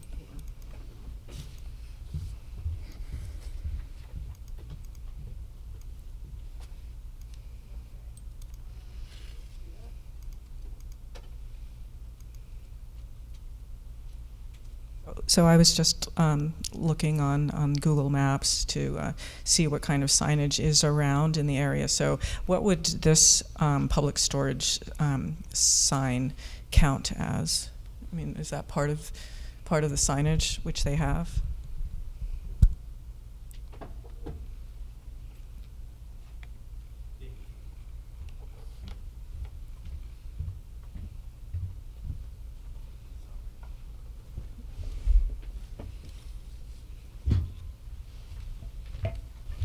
Video, can you turn the microphone up for John? And John, would not be a monumental sign? You could count either directional or monumental signs. So. It's not a wall sign that is subject to the council's consideration for today. Okay, thank you. Any more questions, discussions? Go ahead. Pardon, through the mayor, I did ask about the 648 square footage. Yeah, I can answer that really quick. So what was actually approved was 51 square feet of the sign that's on the eastern facade. The 600 square foot signage was part of the original building permit application that was later revised to take out all the wall signs, and that's square footage also was inclusive of stickering on the windows and whatnot that was at the ground floor, which is not really subject to approval for a building permit. So what really was approved was 51 square feet of wall signage. Okay, Councilmember Chow. So it's a question for city attorney, I think. So if this kind of sign is approved today, and our understanding right now from the applicant is there won't be neon signs, there will be moving signs. However, in case they decide to install that kind of neon or moving flashing lights, do they need to come back to the city for another permit? Yes, the design of the sign would be part of the conditions of approval. So any substantial modification to the sign would require a modification to the permit. Okay. Then another question is regarding our authority today. So the current ordinance says that any sign within, I think, 200 feet of the highway, it will require decision by the Planning Commission, which is why they had the authority to deny the application. So that ordinance was adopted by a prior city council who was concerned about signs. within 200 feet of highway? The ordinance was originally, this relevant section of the ordinance, I'll get you the dates in just a second, was, sorry, here it is. Was adopted in 2011 by the city council at that time. Okay, so the 2011 city council was concerned about signs too close to the highway and want an additional discretionary approval level to that. So I'm just curious, how many other signs have been through this process and gotten approved or rejected? Do we know? I don't Sorry, know. I didn't ask that beforehand. I don't know the answer to that, and I'm not sure that our planning staff would either. Since I've been here, we've approved one freeway-oriented sign. That's the Cupertino Inn. That's pretty much right across 280 from this. A little bit more kitty corner, but. How far is that from the highway? It's adjacent, similar, but on the other side of 280. It's a similar distance as this public storage building is to 280. The Cupertino Inn sign. It's right on the off-ramp, or on the on-ramp, excuse me. Okay. From Danza Boulevard. Then we don't know of any other sign driving through, I guess. That went through the exception process now. Yeah, I'd just like to clarify that there are two signs. So one is permitted per code, and then the second is subject to the exception process. So just I think that there might be. So I think three at times, signs. One is already the two freeway. There's two one sign. signs, There are two freeway-oriented signs. One is permitted per code, and the second would be subject to an approval through the exception process. And I think I just want to make sure that that's clear, because I think the terminology of sign exception is a little bit fuzzy. So if we uphold the planning commission's decision, they can still install one freeway sign. No, the planning commission rejected both freeway signs. So we are allowed to reject both signs? No, I'll try this, Chris. Let me try this. That's So there are three signs being proposed. Yeah. One that is not facing the freeway is permitted by right, I know. which is not subject to council's consideration. There are two right now facing the freeway. The planning commission denied both. The subject before council right today is to uphold planning commission's decision to deny both or to allow one. So my question is, the council has that authority to uphold, planning commission actually has that authority. This is a de novo hearing, meaning that the council has, you can consider the project as it has never gone to planning commission before. So the planning commission's decision was not legally justifiable. So if council wishes to deny the one freeway-oriented sign, it would have to find a legally justifiable basis to deny that sign. Oh, so per our existing code, one sign should be allowed. Correct. The code allows one freeway-oriented sign to be approved by one business. And the 2011 resolution give the discretion to approve additional signs or deny that. The council can Beyond approve additional signs, and then there are design criteria that all signs must meet. Okay, So does the staff think there is a justification for the denial of both signs? So I believe the staff report laid out that the planning commission's denial was not based on any finding that staff recommended in the staff report. Okay. Thank you. Councilmember Froon or Vice Mayor, I'm going to give Councilmember Froon and Vice Mayor Mohan a chance to speak. So I think you had mentioned earlier, and I just wanted to clarify, in terms of the findings to be made or the evidence that has to back up a denial, it would have to be substantial evidence, yes? Yeah, there would need to be substantial evidence to support, for example, that one of the design criteria in the municipal code is not met. So pure speculation about future events is probably not substantial evidence. I would have not reviewed the Caltrans scenic highway process in any level of detail, but clearly presently we do not have a scenic highway at this location. Vice Mayor Mohan, do you have any questions? Some comments. Sure.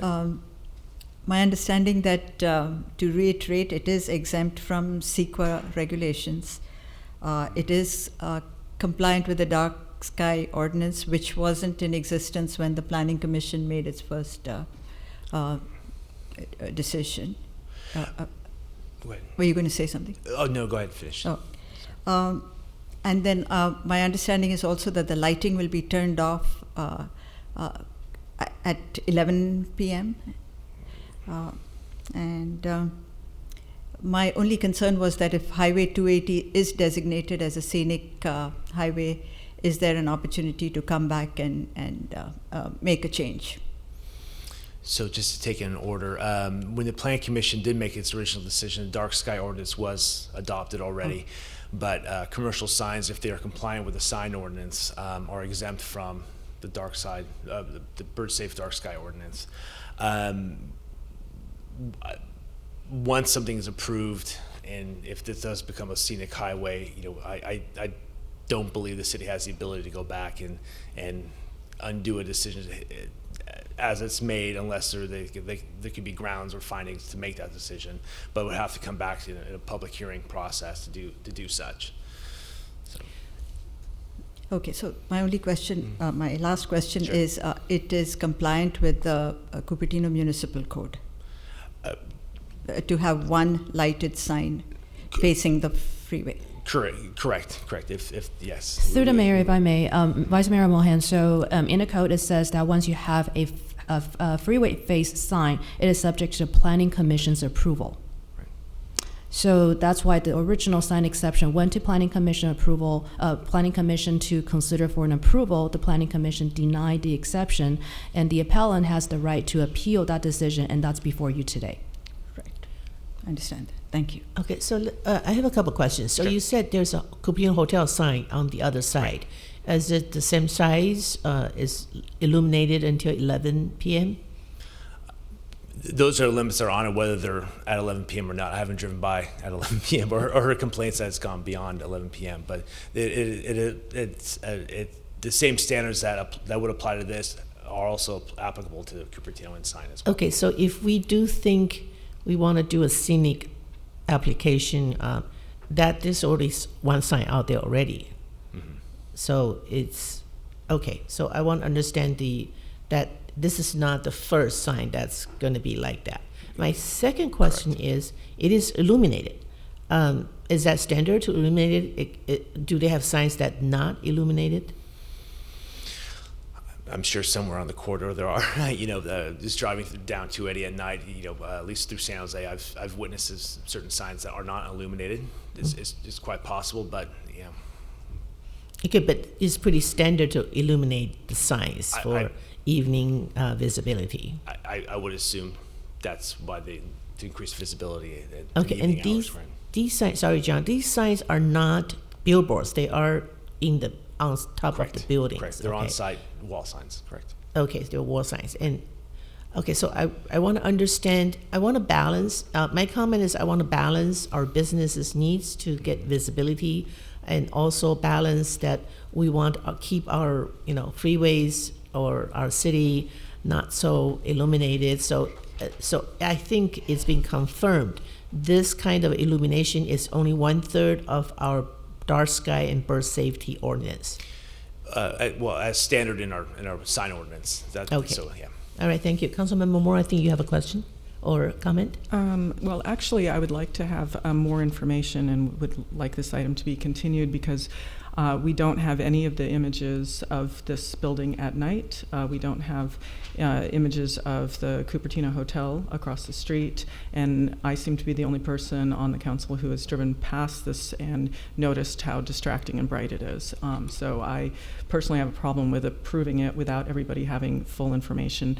Going and doing a site visit and ensuring that the lights really are following the the dark sky ordinance, and then seeing like I said, the difference between this side of the freeway, the south side and the north side. And we haven't heard any comments from the neighbors who have that new sign, which is on the east end, facing there. So there is a condominium complex, which is just to the east. And when the public storage was for the Planning Commission, when it came to the Planning Commission, we had people from that condominium complex who made comments about it, and I haven't heard anything from them on this to know if it's been a problem for them or not. And I'd also like to hear how the traffic's been going, because they kind of shared a driveway space, as you saw on that sign, which I presented. So for me, I would want to have more information. Mayor Wave, if I could ask for a 5-minute recess and before you close the public hearing, so I can have a short discussion with staff before you come back for a discussion. Okay, let's do that. Would you like to close the public hearing before we take a recess? I thought we closed the public hearing. Can I make I don't one believe more so. Not question? yet. Oh, I didn't close the. Yeah, go ahead. Oh. Really fast. Yeah. So, so we understand the light will be 1/3 of the illumination. That's already in the code. We don't need to add that to the conditions of approval. Correct. Right. And then, but I understand that you are saying the dark sky ordinance doesn't apply to commercial signs. Correct. So suppose we apply the dark sky ordinance to this sign, what kind of limitation would be added there? And is it possible we add a conditions of approval, so we allow the signs but still do our best to comply with the dark sky ordinance? I'd have to look more. Mayor Wei, if I may, if we can take a 5-minute recess and we'll come back with the answer to that question. I did close the public hearing. Yes, You just before did. the. I just want to make one more comment. The process for flow chart for hearing items is what I'm following through. So yeah, that's just to answer Councilmember Moore's question. Okay, let's take a 5 minutes break. Thank you, Mayor Wei. Okay.